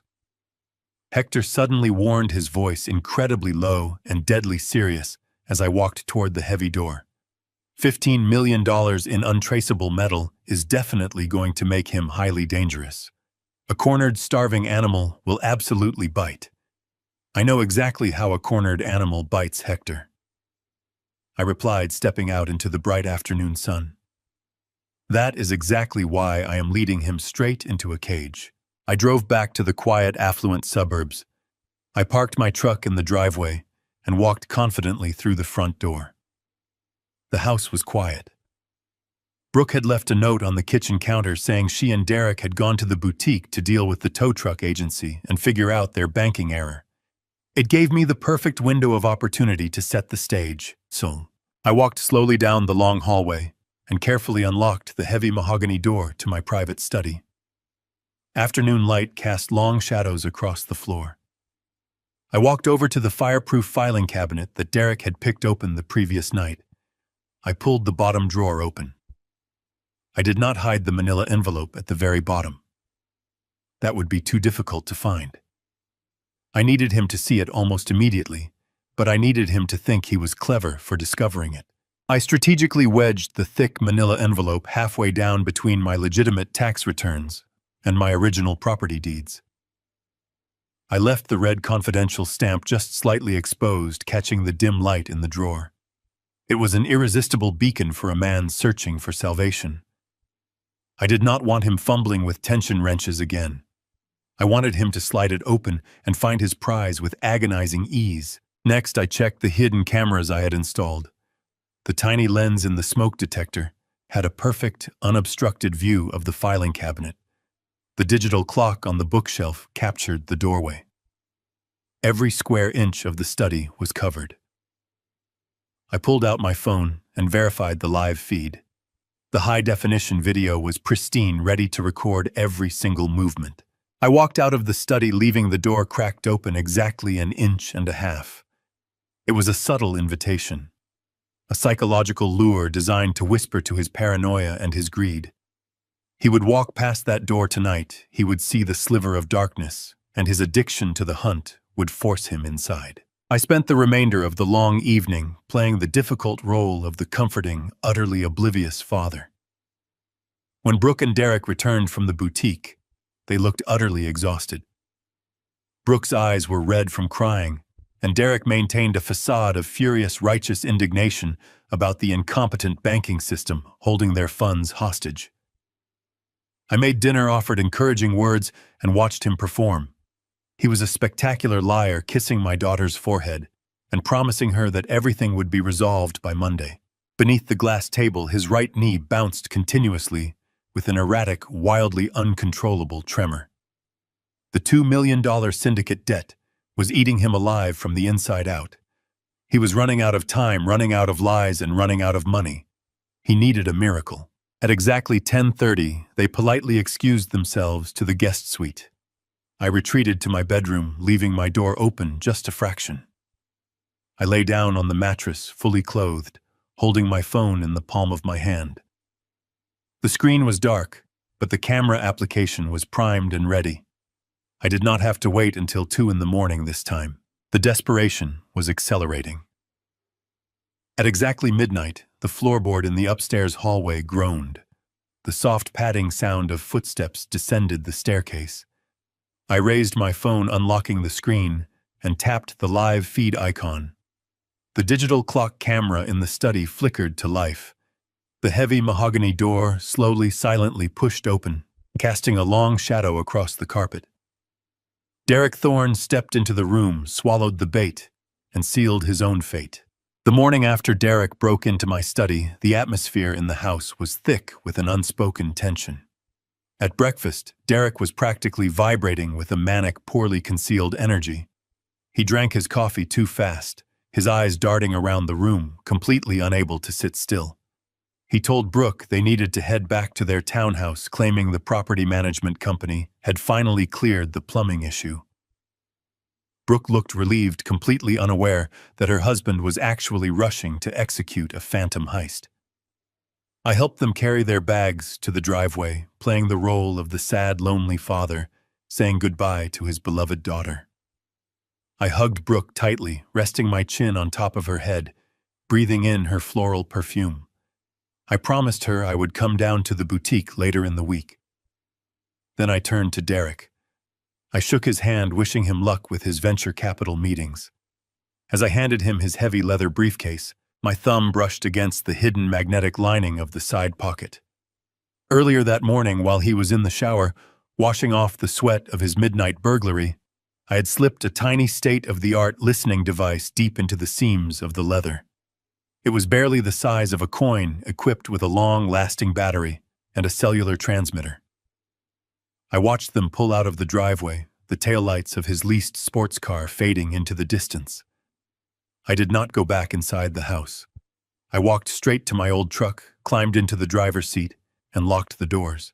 I pulled my phone from my pocket and opened the secure audio application. The digital interface hummed to life, connecting to the transmitter buried in Derek's briefcase. For the first 20 minutes, I heard nothing but the ambient noise of the highway and the soft murmur of the radio. Then I heard the distinct sound of the passenger door opening and closing. He had dropped Brooke off at her flower shop. The moment she was out of the car, the entire audio landscape shifted. The radio was abruptly turned off. I could hear Derek breathing. It was heavy, ragged, and frantic, the sound of a man running out of oxygen. I heard the aggressive squeal of tires as he accelerated, driving erratically. A few minutes later, the car came to a sudden halt, the transmission grinding into park. I closed my eyes, leaning my head back against the headrest of my truck, and listened. I heard the rapid, erratic tapping of a phone keypad. The line rang 3 times before a voice answered. It was a low, gravelly voice, entirely devoid of warmth or professional courtesy. The voice simply said one word, speaking his name. Derek exhaled a shaky breath, his voice pitching high with an edge of absolute desperation. "Listen to me." He pleaded, the words spilling out of his mouth in a frantic rush. "I know the payment is late. I know we are past the grace period. But you have to listen to me right now. I just found the ultimate score. I have the solution to everything. It is bigger than anything we ever discussed." The gravelly voice on the other end cut through his panic like a blunt knife. "We are not interested in your empty promises, Thorne. We gave you 2 weeks to liquidate the wife's business assets. You missed the deadline. The boss is out of patience. You owe $2 million. You have 48 hours to deliver the cash, or we are sending a crew to your house to collect our payment in flesh." No, you do not understand. Derek yelled, his voice echoing sharply inside his car. I am not talking about the flower shop. That place is completely drained. There is nothing left to squeeze out of it. I am talking about $15 million in unregistered, untraceable industrial platinum. The line went dead silent for a moment. I could practically feel the heavy, dangerous shift in the atmosphere through the audio feed. Explain. The loan shark commanded, his tone suddenly sharp and attentive. Derek swallowed hard, his breathing shuddering into the microphone. My father-in-law. He is an old scrap metal hoarder. He owns a dozen industrial properties around the city. I thought he was just a clueless old man sitting on useless real estate. But I got into his private study last night. I found his confidential holding manifests. He has been stockpiling decommissioned aerospace components and catalytic converters off the books for a decade. He has a massive cache of pure platinum and rhodium sitting in a secure facility right outside the city limits. Warehouse 42. I saw the official paperwork with my own eyes. It is completely off the grid. The government does not know it exists. Are you telling me this old man is sitting on 15 million in raw metal and you can get to it? The loan shark asked, a predatory edge creeping into his voice. I can get you full access. Derek insisted, his words tripping over each other in his rush to save his own skin. He is old and trusting. He is practically begging me to manage his assets. Give me 3 days. Just give me 72 hours. I will get the keys to the warehouse. I will give you the exact coordinates, the security codes, and the layout. You send your crew in with transport trucks and you take the entire stockpile. We fence the metal, you take your 2 million, you take an extra million for the trouble, and I keep the rest. It is a clean, untraceable ghost job. There was another long, suffocating pause. I sat in my truck, my hands gripping the steering wheel. The leather groaned under the immense crushing pressure of my fingers. I was listening to the man who shared a bed with my daughter actively broker a massive criminal heist against my family. He was selling me out to violent thugs to save his own miserable life. 3 days. The loan shark finally agreed, his voice cold and menacing. You have 72 hours to deliver the warehouse access. If you are lying to us, Thorne, if this is another one of your pathetic delays, we are not just going to break your legs. We are going to take your wife. We know where her little boutique is. We know her routine. We will take her and we will make you watch what happens when you cross us. The air in my lungs turned to jagged glass. My heart hammered furiously against my ribs. I waited for Derek to defend his wife. I waited for him to tell the loan shark to leave Brooke out of this, to show a single shred of human decency. Derek let out a cold, cynical laugh. You can do whatever you want with her, he said, his voice entirely devoid of emotion. Give me the 3 days. I will get you the platinum, take your cut, and I am taking my share and catching the first flight to Dubai. I lowered my phone, letting the screen fade to black as the chilling echo of Derek's final sentence hung in the heavy air of my truck. He was willing to sacrifice his own wife. He was perfectly willing to hand Brooke over to violent, merciless loan sharks just to buy himself enough time to flee the country. A cold, dark fury wrapped around my heart, squeezing until my chest ached. I had suspected he was a greedy, manipulative coward, but hearing him casually discard my daughter's life like a piece of worthless trash stripped away any lingering shred of mercy I might have harbored. This was no longer just about protecting my financial assets or teaching an arrogant son-in-law a harsh lesson about respect. This was about completely eradicating a dangerous predator who had woven himself into the very fabric of my family. He had sealed his own fate with those callous words. I did not feel pity for him anymore. I only felt a deep, unwavering resolve to see my plan through to its devastating conclusion. Derek thought he possessed the upper hand. He genuinely believed he had outsmarted a clueless old scrap metal hoarder. He believed he was coordinating the perfect, untraceable heist that would wash away his massive debts and fund his luxurious escape to Dubai. He had swallowed the bait completely, taking the fabricated inventory manifest as absolute gospel. He was currently visualizing a vast hidden cache of gleaming platinum and raw rhodium, calculating the millions of dollars he was about to steal from under my nose. But Derek was a fool who relied on superficial assumptions. He saw a faded corporate logo and a dusty filing cabinet, and he concluded he knew the entire scope of my operations. He had no idea what Warehouse 42 actually represented. There was absolutely no scrap metal stored in that building. There was no secret stockpile of decommissioned aerospace components, and there was certainly no unregistered industrial platinum sitting on wooden pallets waiting to be fenced by a syndicate crew. The manifest I had left perfectly exposed in my study was a pure, unadulterated work of fiction. Warehouse 42 was empty of salvage, but it was far from abandoned. Exactly 5 years ago, the Industrial Zoning Board had quietly approached me with a highly lucrative, completely confidential proposition. My primary scrapyards were situated on prime, easily accessible industrial acreage, but Warehouse 42 was isolated, positioned at the very end of a dead-end service road, flanked by dense concrete barriers and an old, disused rail line. It was an eyesore to the public, but it was a tactical goldmine for anyone requiring absolute privacy and heavy security. I had leased the entire structure and the surrounding 3 acres to Federal Armored Transport. They are the premier logistics contractors responsible for managing and moving immense volumes of physical currency for the central banking system. From the outside, the facility looks exactly like a forgotten relic of a bygone industrial era. I intentionally kept the exterior aesthetic completely wretched. The corrugated steel roof is streaked with heavy rust, the massive sliding bay doors look warped and permanently jammed, and the perimeter chain-link fence is deliberately overgrown with thick, thorny weeds.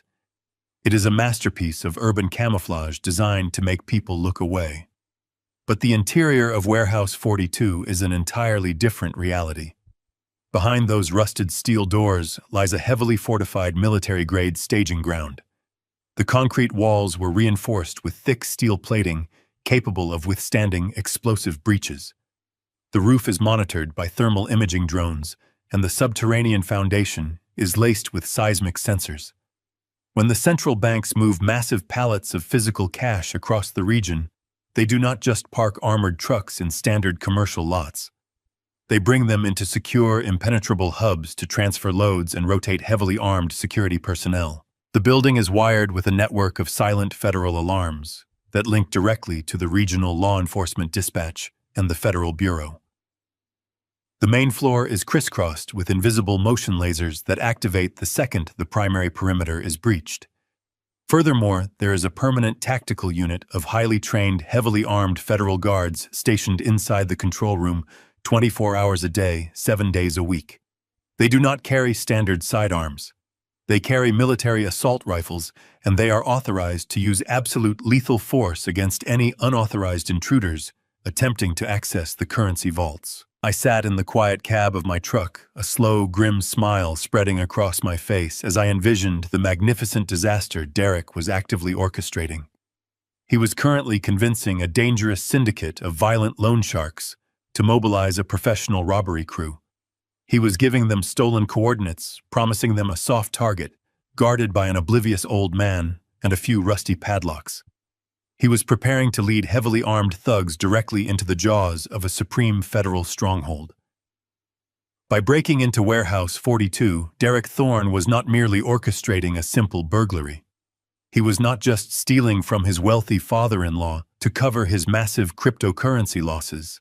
He was coordinating a direct aggressive assault on a highly classified Federal Reserve staging facility. The moment he and his hired muscle breached those rusted exterior doors, they would trigger the silent alarms. They would instantly face a barrage of motion lasers and a tactical team of federal guards who did not ask polite questions. Derek was about to commit a Class A federal felony. There would be no clever negotiations. There would be no smooth talking his way out of a holding cell, and there would be no high-priced defense attorney capable of rescuing him from the devastating weight of federal prosecution. The government does not negotiate with individuals who attempt to raid their central banking transport hubs. They bury them under decades of mandatory minimum sentences in maximum security penitentiaries. He wanted the ultimate score to secure his escape to Dubai, and instead I was handing him a one-way ticket to federal prison. He had callously decided to let my beloved daughter rot with her bankrupt flower shop, completely unconcerned about the emotional and financial devastation he was leaving in his wake. Now he would be the one rotting behind thick iron bars, surrounded by the very criminals he had foolishly tried to double-cross. The trap was flawlessly designed, absolutely inescapable, and primed to snap shut the very second he made his move. I turned the key in the ignition, listening to the steady, comforting rumble of my engine. I shifted the truck into drive and pulled slowly away from the curb. The countdown had officially begun. I had given him exactly 72 hours to hang himself. Every single piece was now perfectly arranged on the massive chessboard. I was going to thoroughly enjoy watching every last second of his spectacular and utterly undeniable downfall. He had dared to threaten my family, assuming I was weak and blind. He was about to learn that true power operates silently, striking only when victory is guaranteed. 72 hours passed with the agonizing slowness of a ticking bomb. During those 3 days, I watched Derek operate with a manic, terrifying efficiency. He spent hours locked in the guest room making hushed phone calls and finalizing the logistics of his massive betrayal. He fed Brooke a steady diet of charming lies, assuring her that his sudden late-night meetings were simply the final hurdles before a massive venture capital breakthrough. Brooke absorbed every word. That Friday night, Derek announced he had a mandatory after-hours dinner with an international investor. He kissed her cheek and drove away to coordinate a violent robbery. I waited exactly 2 hours after his departure. At 1:45, I walked into the living room, where Brooke was curled up on the sofa reading a book. I told her to put her coat on. I told her we needed to take a drive. She looked up at me, her brow furrowed in genuine confusion. She gestured toward the grandfather clock in the hallway, pointing out the late hour, and protesting that she was already dressed for bed. I did not raise my voice, nor did I offer room for negotiation. I simply told her that I had found something belonging to her mother. Something deeply important regarding Patty and her old neighborhood, and I needed to show it to her right now. The mention of her mother was the only key capable of bypassing her resistance. Brooke sighed, setting her book aside with a mild groan of annoyance, and pulled a heavy wool coat over her shoulders. She followed me out to the driveway and climbed into the passenger seat of my heavy utility vehicle. The drive was cloaked in a thick, oppressive silence. Brooke stared out the window as we left the pristine lawns of our affluent suburb behind. The smooth asphalt of the residential streets gave way to the cracked roads of the industrial district. The bright streetlights faded, replaced by flickering lamps that cast a yellow glow over the decaying landscape. Brooke shifted uncomfortably in her leather seat. She asked where we were going, her annoyance morphing into a subtle anxiety. I kept my eyes fixed firmly on the road ahead. I told her to be patient. I told her that some truths could only be understood when viewed in the absolute dark. I navigated the labyrinth of abandoned factories with practiced ease. This was my territory, a world built on rust sweat and hard labor that Derek thought he could casually exploit. I turned down a narrow service road flanked by towering walls of corrugated metal and crumbling brick. I killed the headlights, letting the heavy vehicle roll silently through the dense shadows until we reached a secluded alleyway. I brought the vehicle to a halt and shifted the transmission into park. The engine idled with a steady hum, the only sound in the wasteland. Brooke peered out the window, her eyes adjusting to the gloom. She looked at the massive, dilapidated structure looming directly across the street from our concealed vantage point. It was Warehouse 42. From our position in the dark alley, the building looked like a forgotten tomb. The exterior was streaked with decades of grime, the chain-link fences were choked with dead weeds, and the massive bay doors appeared rusted shut. Brooke turned to me, her face pale in the dim light of the dashboard. She demanded to know why I had brought her to a condemned scrapyard in the middle of the night. She asked what this could possibly have to do with her mother. I did not answer her immediately. I reached into my thick leather briefcase resting on the center console. I pulled out my silver iPad, the same device Derek had so eagerly photographed just 3 days prior. I tapped the screen, unlocking the device, and bypassed my personal email applications. I opened the encrypted software linked to the security network of Warehouse 42. The screen flared to life, illuminating the dark cabin of the vehicle with a stark bluish glow. I divided the screen into a 4-panel grid. 2 panels displayed the high-definition infrared exterior feeds covering the front gates and the loading dock.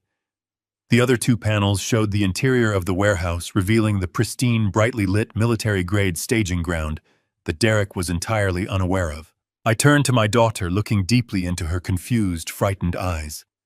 I told her that the man she married was not a venture capitalist. I told her that his entire firm was a rented post office box and that he had lost his entire inheritance in a catastrophic financial gamble. I watched the blood drain completely from her face as I calmly explained that her husband was currently $2 million in debt to a violent loan shark syndicate. I did not soften the blow. I told her that Derek had been systematically siphoning money from her floral boutique for the past 8 months, pushing her business toward a forced bankruptcy just to cover the minimum interest payments on his massive hidden debts. Brooke opened her mouth to speak, to deny everything I was saying, to defend the man she loved. But the words died in her throat. She could see the unwavering, absolute certainty in my eyes. She knew me well enough to understand that I would never manufacture a lie of this magnitude. I held the glowing iPad out toward her. My hand was perfectly steady. I told her that Derek had broken into my private study. I told her he had found a fabricated inventory manifest detailing $15 million in untraceable platinum stored inside the exact warehouse we were currently parked outside of. I explained that Derek had sold that fake information to his criminal creditors, brokering a heist to save his own life and secure a one-way ticket out of the country. Brooke stared at the screen, her breathing shallow and erratic. She looked back up at the rusted exterior of the building across the street, her mind desperately trying to reconcile the decaying facade with the high-tech, heavily armed reality displayed on the tablet. I told her that Warehouse 42 was not a scrapyard. I told her it was a highly classified federal armored transport hub used to stage central banking currency. I told her it was wired with silent federal alarms, motion lasers, and guarded by a tactical team armed with military assault rifles. I gently pressed the iPad into her trembling hands. I told her to watch the screen closely. I told her that the mandatory dinner meeting Derek claimed to be attending was actually a rendezvous with a violent robbery crew. I told her that within the next few minutes, she was going to watch her husband attempt to breach a federal stronghold. She was going to watch the illusion shatter, and she was going to finally see the true monster hiding behind the mask. I placed my hand gently over hers, offering silent comfort as we waited for the absolute devastation to begin. The trap was finally set. The silence inside the heavy utility vehicle was suffocating, thick with an unspoken dread that pressed down on us. Brooke sat frozen beside me in the passenger seat, her wide eyes locked onto the glowing screen of the silver iPad resting on the center console. She was holding her breath, silently praying to whatever God would listen, that I was just a crazy, paranoid old man making a terrible mistake. I could feel the minute, terrifying tremors radiating from her small hand, trapped tightly under mine. The sophisticated infrared cameras covering the desolate exterior of Warehouse 42 displayed a haunting, stark landscape, painted entirely in shades of gray and stark white. The heavily rusted chain-link fence looked exactly like a solid wall of pale bones in the pristine digital feed. The agonizing minutes dragged by with a heavy leaden weight that made it incredibly difficult to breathe. Every single rhythmic tick of the digital dashboard clock felt like a brutal, physical blow directly to my chest. I knew precisely how desperately my beautiful daughter wanted me to be wrong tonight. She wanted the charming man she had married to be attending a late-night business dinner with wealthy international investors in a brightly lit upscale downtown restaurant. She desperately wanted her fragile dream to remain completely intact. But beautiful dreams, built on a rotten foundation of calculated endless lies, eventually collapse, and the inevitable collapse is never gentle or kind. I stared intently at the screen, my expression carved from solid stone, patiently waiting for the desperate rat to finally enter the concrete maze I had built. At exactly 12:14 in the morning, a pair of bright headlights suddenly swept across the cracked, uneven asphalt of the dark service road. Brooke let out a sharp, involuntary gasp of pure terror, her trembling fingers digging painfully into the soft leather of the armrest. A dark, unmarked cargo van rolled to a remarkably slow, menacing halt, just outside the visible radius of the primary streetlights. The suspicious vehicle was parked exactly 50 yards away from the heavy perimeter gates of the silent warehouse. The metal side door of the van slid open with a harsh scrape, and three distinct figures immediately emerged into the stark infrared glare of my hidden security network. They moved together with a highly predatory, synchronized, and chilling efficiency.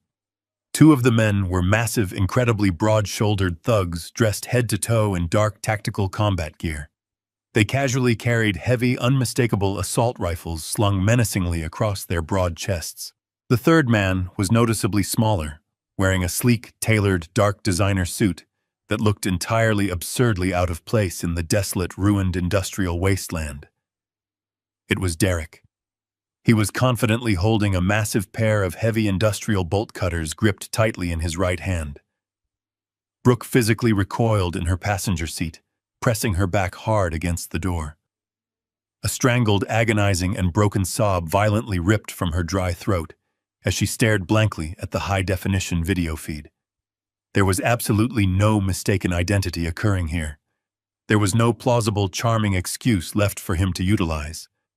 The man she truly loved, the man who had solemnly promised to protect and cherish her forever, was standing in a deserted, filthy alleyway with dangerous armed mercenaries actively preparing to illegally break into a highly classified federal transport hub. I reached out and tapped the audio icon, located on the bottom corner of the iPad screen. I patched the sophisticated parabolic security microphones from the exterior warehouse cameras directly into the surround sound speakers of my parked vehicle.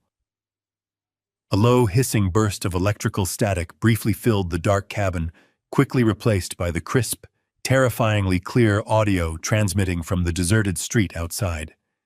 We could distinctly hear the heavy, aggressive crunch of loose gravel grinding beneath their thick combat boots. We could clearly hear the rhythmic metallic clinking of their heavy tactical gear shifting in the cold night air. And then we finally heard Derek's voice, completely stripped of his usual charming, highly polished, and manipulative cadence. He sounded incredibly frantic, overwhelmingly greedy, and utterly terrifyingly ruthless. "We are going to quickly cut the main steel chain on the front perimeter gate," Derek instructed the armed men, gesturing wildly toward the rusted, imposing entrance. "The old man is a complete, utter fool. He relies entirely on heavy steel padlocks and outdated deadbolts to protect his massive fortune. There are absolutely no exterior surveillance cameras and no electronic security measures installed anywhere on this outer boundary fence. Once we are safely inside the main concrete yard, I have the exact numerical combination required to open the secondary loading bay door." The massive loan shark towering ominously next to him let out a low, deeply menacing grunt, casually adjusting the heavy tactical rifle strapped securely across his chest. "We really better not be walking blindly into a stupid setup, Thorne." The dangerous thug growled, his rough voice a low, threatening, and violent rumble that vibrated intensely through the interior speakers of my truck. "If this massive building is actually empty, you are definitely not walking back out of this dark alleyway alive tonight." Derek scoffed loudly, letting out a cold, highly arrogant sound that made my devastated daughter physically flinch in her seat. "It is definitely not empty," Derek replied confidently, his rising tone dripping with sheer, unadulterated, and sickening greed.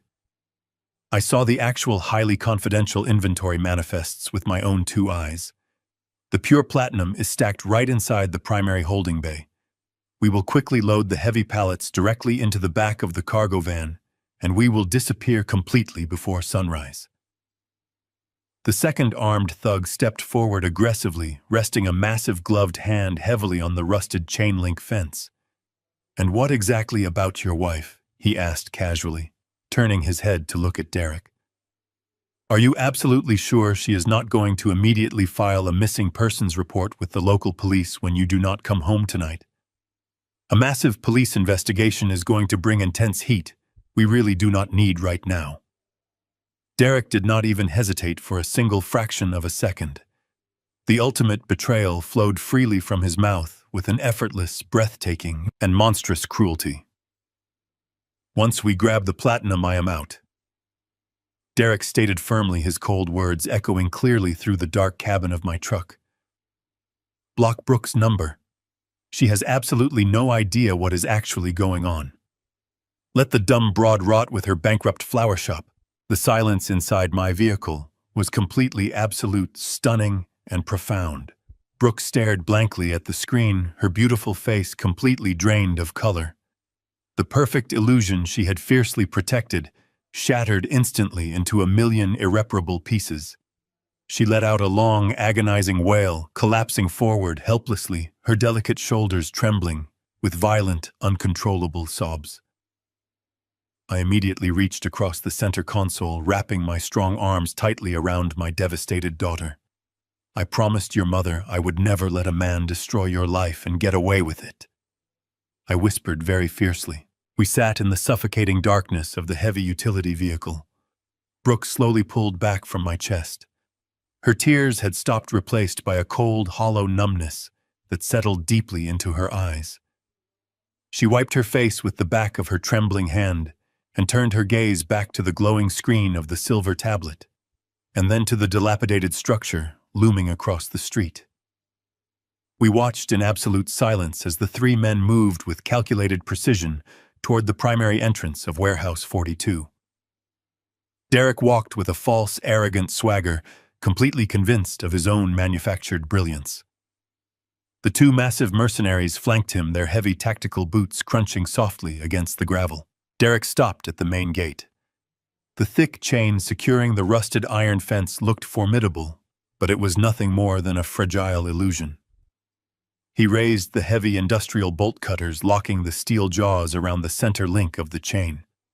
He leaned his entire body weight into the handles. A sharp metallic snap echoed through the silent alleyway, perfectly captured by the sensitive parabolic microphones, and broadcast directly into the cabin of my truck. The severed chain fell heavily to the dirt. Derek pushed the iron gate open. It protested with a long, agonizing screech of ungreased hinges. The armed thugs scanned the deserted perimeter, their assault rifles raised, completely unaware that multiple high-definition thermal cameras were currently tracking their every single heartbeat. They crossed the 50 yards of cracked, weed-choked concrete. Derek led the way toward the massive, corrugated loading bay door. This was the exact spot he believed held his ultimate salvation. He pulled his smartphone from his tailored suit pocket. I knew exactly what he was looking at. He was reviewing the photographs he had stolen from my study, staring at the fabricated access codes I had specifically designed for him. He approached the rusted keypad mounted on the brick wall beside the door. He punched in the numerical sequence with eager, trembling fingers. A heavy hydraulic clunk reverberated from deep within the belly of the building. The massive steel door slowly began to roll upward on its thick industrial tracks, grinding against the concrete. Derek took a confident step forward, a victorious smile spreading across his face. He was fully expecting to walk into a dark, quiet room overflowing with wooden pallets of raw platinum and untraceable rhodium. He expected to find his freedom. He stepped across the threshold, his expensive leather shoes crossing the invisible plane of the motion lasers. The response was absolutely instantaneous and completely devastating. The trap did not just spring, it violently exploded. Before Derek could even take a second step, Massive banks of military-grade floodlights ignited simultaneously across the entire perimeter of the yard. The sudden intense brilliance turned the pitch-black night into an artificial blinding daylight. The light was so fierce and aggressive that Brooke and I had to physically shield our eyes. A split second later, the deafening, bone-rattling wail of a federal emergency siren erupted from the rooftop of the warehouse. The sound was a physical force, a terrifying rhythmic shriek designed to disorient and paralyze. On the security screen, Derek froze. His victorious smile vanished instantly, replaced by a mask of sheer, unadulterated panic. He dropped his smartphone to the concrete, raising his arms to shield his eyes from the blinding glare. The two hardened mercenaries behind him instinctively raised their assault rifles, their tactical training kicking in as they desperately searched for targets in the chaotic light. But their criminal experience also allowed them to immediately recognize the terrifying reality of their situation. This was not a poorly guarded scrapyard. They had walked blindly into a highly fortified federal stronghold. Heavy steel tactical doors swung open on all sides of the warehouse yard. Dozens of highly trained, heavily armored federal guards poured out into the glaring light. They moved with terrifying speed and absolute military precision, forming a tight, inescapable perimeter around the three intruders. They did not carry standard sidearms. They carried high-powered, short-barreled assault rifles, and every single weapon was raised and locked firmly onto their targets. A booming, amplified voice echoed through a heavy loudspeaker, cutting cleanly through the wailing siren. Federal Armored Transport. Drop your weapons immediately, or you will be shot. Do it now. The mercenaries were violent men, but they were not suicidal. They instantly realized they were vastly outgunned and hopelessly outmaneuvered by federal authorities. Without a single moment of hesitation, they dropped their heavy rifles. They let their weapons fall onto the concrete, interlaced their fingers behind their heads, and slowly dropped to their knees. They knew the penalty for threatening a federal transport guard was a guaranteed death sentence. Derek, however, completely unraveled. The polished, manipulative venture capitalist simply ceased to exist. The man who had callously planned to abandon his wife to violent loan sharks was instantly reduced to a pathetic, terrified shell. He dropped the heavy bolt cutters, the tool clattering loudly against the pavement. He did not simply kneel. His legs gave out completely. He collapsed onto the cold, hard ground, falling directly into a shallow puddle of muddy water. Dozens of glowing red laser sights instantly tracked across his chest, dancing wildly over the lapels of his expensive designer suit. He threw his hands into the air, his body shaking with violent tremors. He began to cry. It was not a quiet, dignified surrender. It was a loud, hysterical, and embarrassing wail of absolute terror. Through the high-definition audio feed, Brooke and I could hear him frantically begging for his life, screaming that it was all a terrible mistake, that he was just a businessman looking for his father-in-law. The federal guards ignored his pathetic pleas. 4 heavily armored officers moved in rapidly, kicking Derek flat onto his stomach in the mud. They wrenched his arms violently behind his back, securing his wrists with heavy steel handcuffs. I watched the dark spreading stain forming on the front of his tailored trousers. In the face of actual immediate consequence, Derek Thorne had lost complete control of his bodily functions. He had literally wet himself in the mud, crying like a frightened child, while federal agents stripped him of his freedom. I turned slightly to look at my daughter. Brooke was staring intently at the iPad screen, completely mesmerized by the pathetic, humiliating spectacle unfolding on the concrete. There was no pity left in her eyes. There was no lingering trace of love or affection for the man begging in the mud. The calculated illusion he had so carefully maintained for 2 years was permanently, irreparably shattered. She was finally seeing the miserable, cowardly reality of the man who had promised to cherish her forever.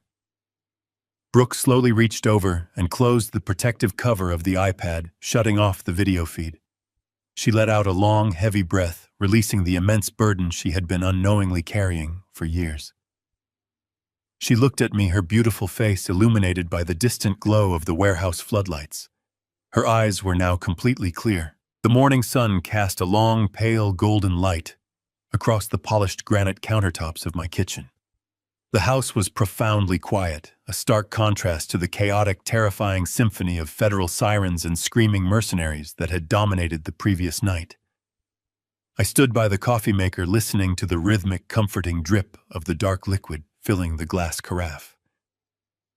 Brooke sat silently at the kitchen island, her hands wrapped tightly around a warm ceramic mug. She was pale and visibly exhausted, but the agonizing tension that had gripped her shoulders for 2 long years was completely gone. The devastating illusion of her perfect marriage had been brutally ripped away, leaving behind a profound sense of clarity. We had not spoken much since returning from the industrial district. There was no need for grand speeches or emotional declarations. She had witnessed the absolute truth with her own 2 eyes, and that truth had irrevocably severed the toxic chains Derek had wrapped around her life. I poured myself a cup of black coffee, savoring the bitter, earthy aroma, and turned to face my daughter. I was just about to ask her what she wanted for breakfast when her mobile phone shattered the peaceful silence. The device vibrated aggressively against the solid granite, the harsh electronic ringtone echoing sharply in the quiet kitchen. Brooke flinched slightly, her eyes darting to the glowing screen. She stared at the unknown out-of-state number flashing relentlessly. A sudden, deep apprehension clouded her features. She slowly reached out and pressed the green button, sliding her thumb across the glass to answer the call. She placed the phone on speaker, laying it flat on the counter between us. A cold, automated, and entirely emotionless voice filled the room. "This is a collect call from the County Correctional Facility. An inmate has requested to speak with you. If you wish to accept the charges, press 1 now." Brooke looked up at me, her eyes wide and searching. I gave her a single firm nod. She pressed the number 1 on her keypad. The automated voice clicked off immediately, replaced by the frantic, echoing sounds of a crowded holding block. And then we heard Derek. "Brooke, please tell me you are there." His voice was a high, pathetic, and agonizingly desperate whine.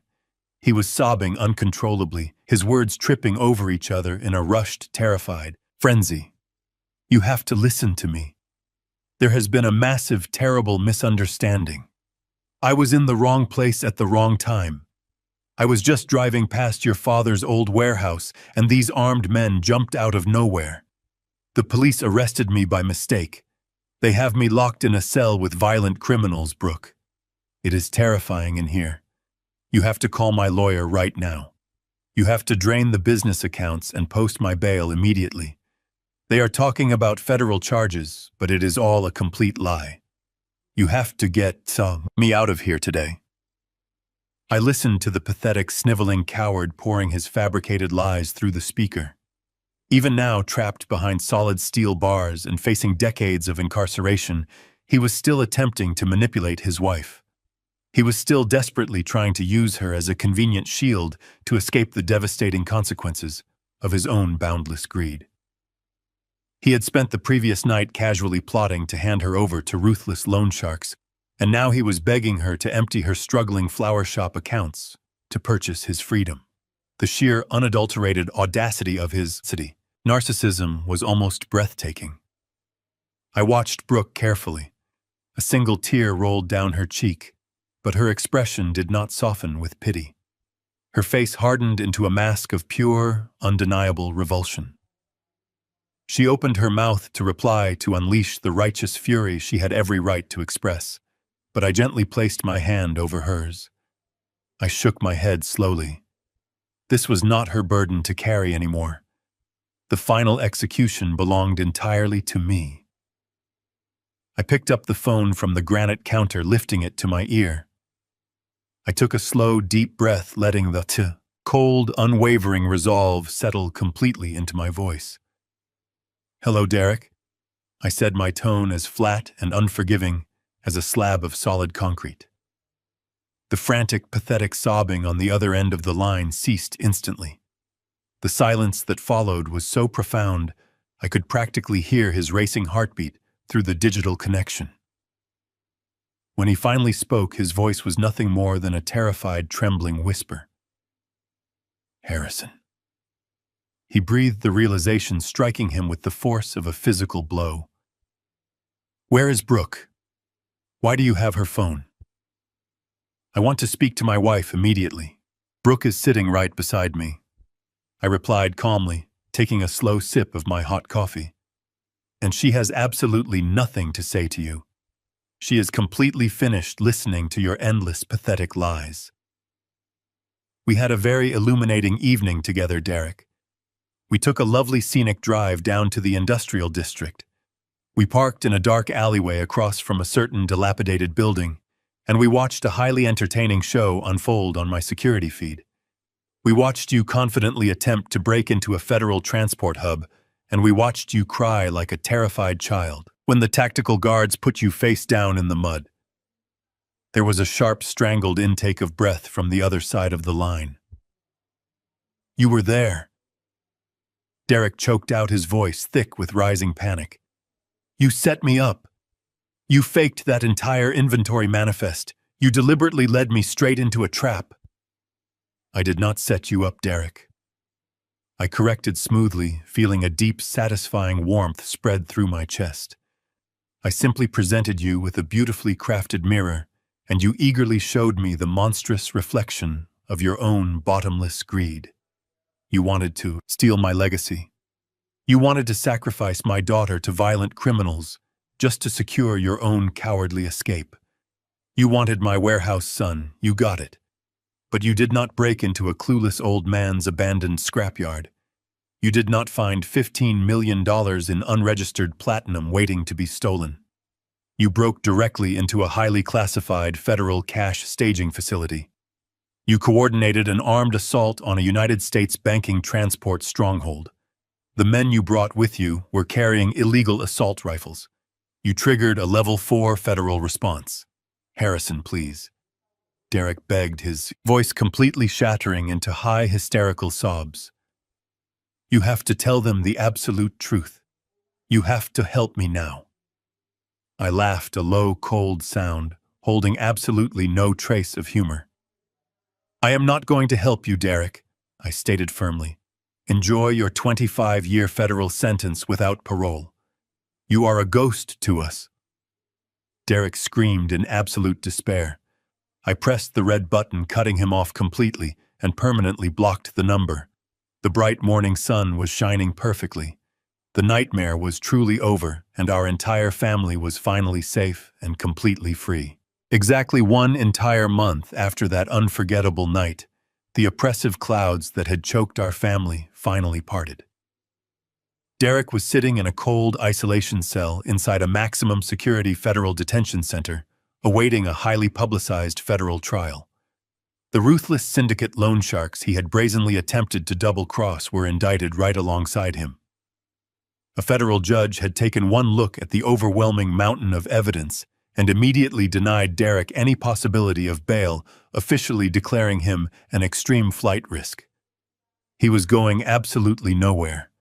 He would eventually trade his tailored designer suits for a bright orange jumpsuit, and the man who once believed he was untouchable would soon become nothing more than a forgotten prisoner serving a devastating sentence. On a remarkably beautiful Thursday morning, I drove my daughter into the bustling heart of the city. Brooke sat comfortably in the passenger seat of my heavy utility vehicle. Her complexion was completely restored, her posture radiated a quiet, undeniable strength, and the dark, heavy circles under her beautiful eyes had entirely vanished. The divorce proceedings were already moving forward, with an incredible swiftness surgically excising Derek from her life permanently. We parked outside a towering glass structure and rode a silent elevator directly to the prestigious top floor. Mitchell Gallagher, my most trusted corporate attorney and a fierce loyalist to my family, was waiting patiently for us inside his expansive corner office. Brooke took a seat in a plush leather armchair, casting a curious, questioning glance in my direction. I walked slowly across the expensive carpet and sat directly beside her. I reached into my coat pocket and pulled out a small velvet pouch. I opened it and placed a single heavy brass key squarely onto the polished mahogany desk between us. Brooke stared at the ornate key, completely bewildered. She asked what it was, for her voice echoing softly in the quiet room. I smiled warmly, reaching out to gently cover her hand with mine. I told her that a man who spends his entire life building a massive empire from jagged scrap metal learns to hide his most precious treasures where absolutely no one will ever look. I explained that Derek had foolishly believed my wealth was locked away inside a rusted warehouse or sitting exposed in vulnerable personal bank accounts. But Derek was a remarkably superficial creature who never understood the profound depths of a father's protective instincts. I nodded toward Mitchell, who handed Brooke a thick, leather-bound portfolio. I told her to open it. Her trembling fingers turned the crisp, heavy pages. She stared at the complex legal documents, struggling to process the massive figures printed in bold, black ink. I explained that years ago, shortly before her mother passed away, we had quietly established an impenetrable blind trust exclusively in her name. The real wealth, the massive culmination of my life's hardest work, was completely legally insulated. It was protected by layers of ironclad corporate law and entirely untouchable by any greedy, manipulative spouses. The brass key unlocked a private vault containing the physical bearer bonds and certified asset deeds that belonged solely to her. Derek had spent 2 years hunting for a hidden fortune that he literally never had the legal clearance to touch. Tears of profound, overwhelming gratitude spilled freely down Brooke's cheeks. She stood up abruptly, wrapping her arms tightly around my neck, burying her face into my shoulder. I held her close, feeling the incredible, undeniable bond between a father and his beloved daughter restored completely. She thanked me endlessly, but I told her that protecting her was the greatest privilege of my entire life. Later that week, Brooke officially reopened her floral boutique. With the heavy, suffocating anchor of Derek's secret financial drain permanently removed, the business began to flourish immediately. She hired 2 new assistants to manage the overflowing customer orders, and her vibrant, joyous laughter echoed through the fragrant, colorful shop once again. She was finally reclaiming her independence. That Sunday evening, I sat alone on the sturdy wooden porch of my quiet house. The late afternoon sun hung low on the distant horizon, casting a warm, brilliant golden glow across the manicured green lawn. I held a crystal glass filled with rich amber bourbon. The air was incredibly peaceful, devoid of the chaotic tension that had previously poisoned our lives. I took a slow sip of the smooth, burning liquid, letting the comforting warmth spread deep into my chest. I looked up at the vast, beautiful expanse of the painted sky, feeling a profound presence settling softly over me. I smiled, raising my glass in a silent, solemn toast. I kept my promise, Patty. I whispered to the gentle wind, my voice thick with unshakable conviction. Nobody takes what is ours. Greed is a blinding poison, making arrogant men believe they are smarter than everyone else. When you exploit the pure love of a family to line your pockets, you inevitably build your own inescapable cage. True wealth is not found in secret warehouses, stolen accounts, or fabricated lies. It is forged through decades of honest sweat, fierce loyalty, and the unwavering instinct of a father defending his own. Never underestimate a quiet man who spent his entire life building a massive empire from simple scrap. He knows exactly how to dispose of the trash that threatens his beautiful, beloved family. If this story proved that karma always comes to collect, smash that like button. Have you ever had to deal with a toxic partner or a greedy person trying to ruin your family? Share your experiences in the comments below, and please subscribe for more incredibly powerful daily life stories.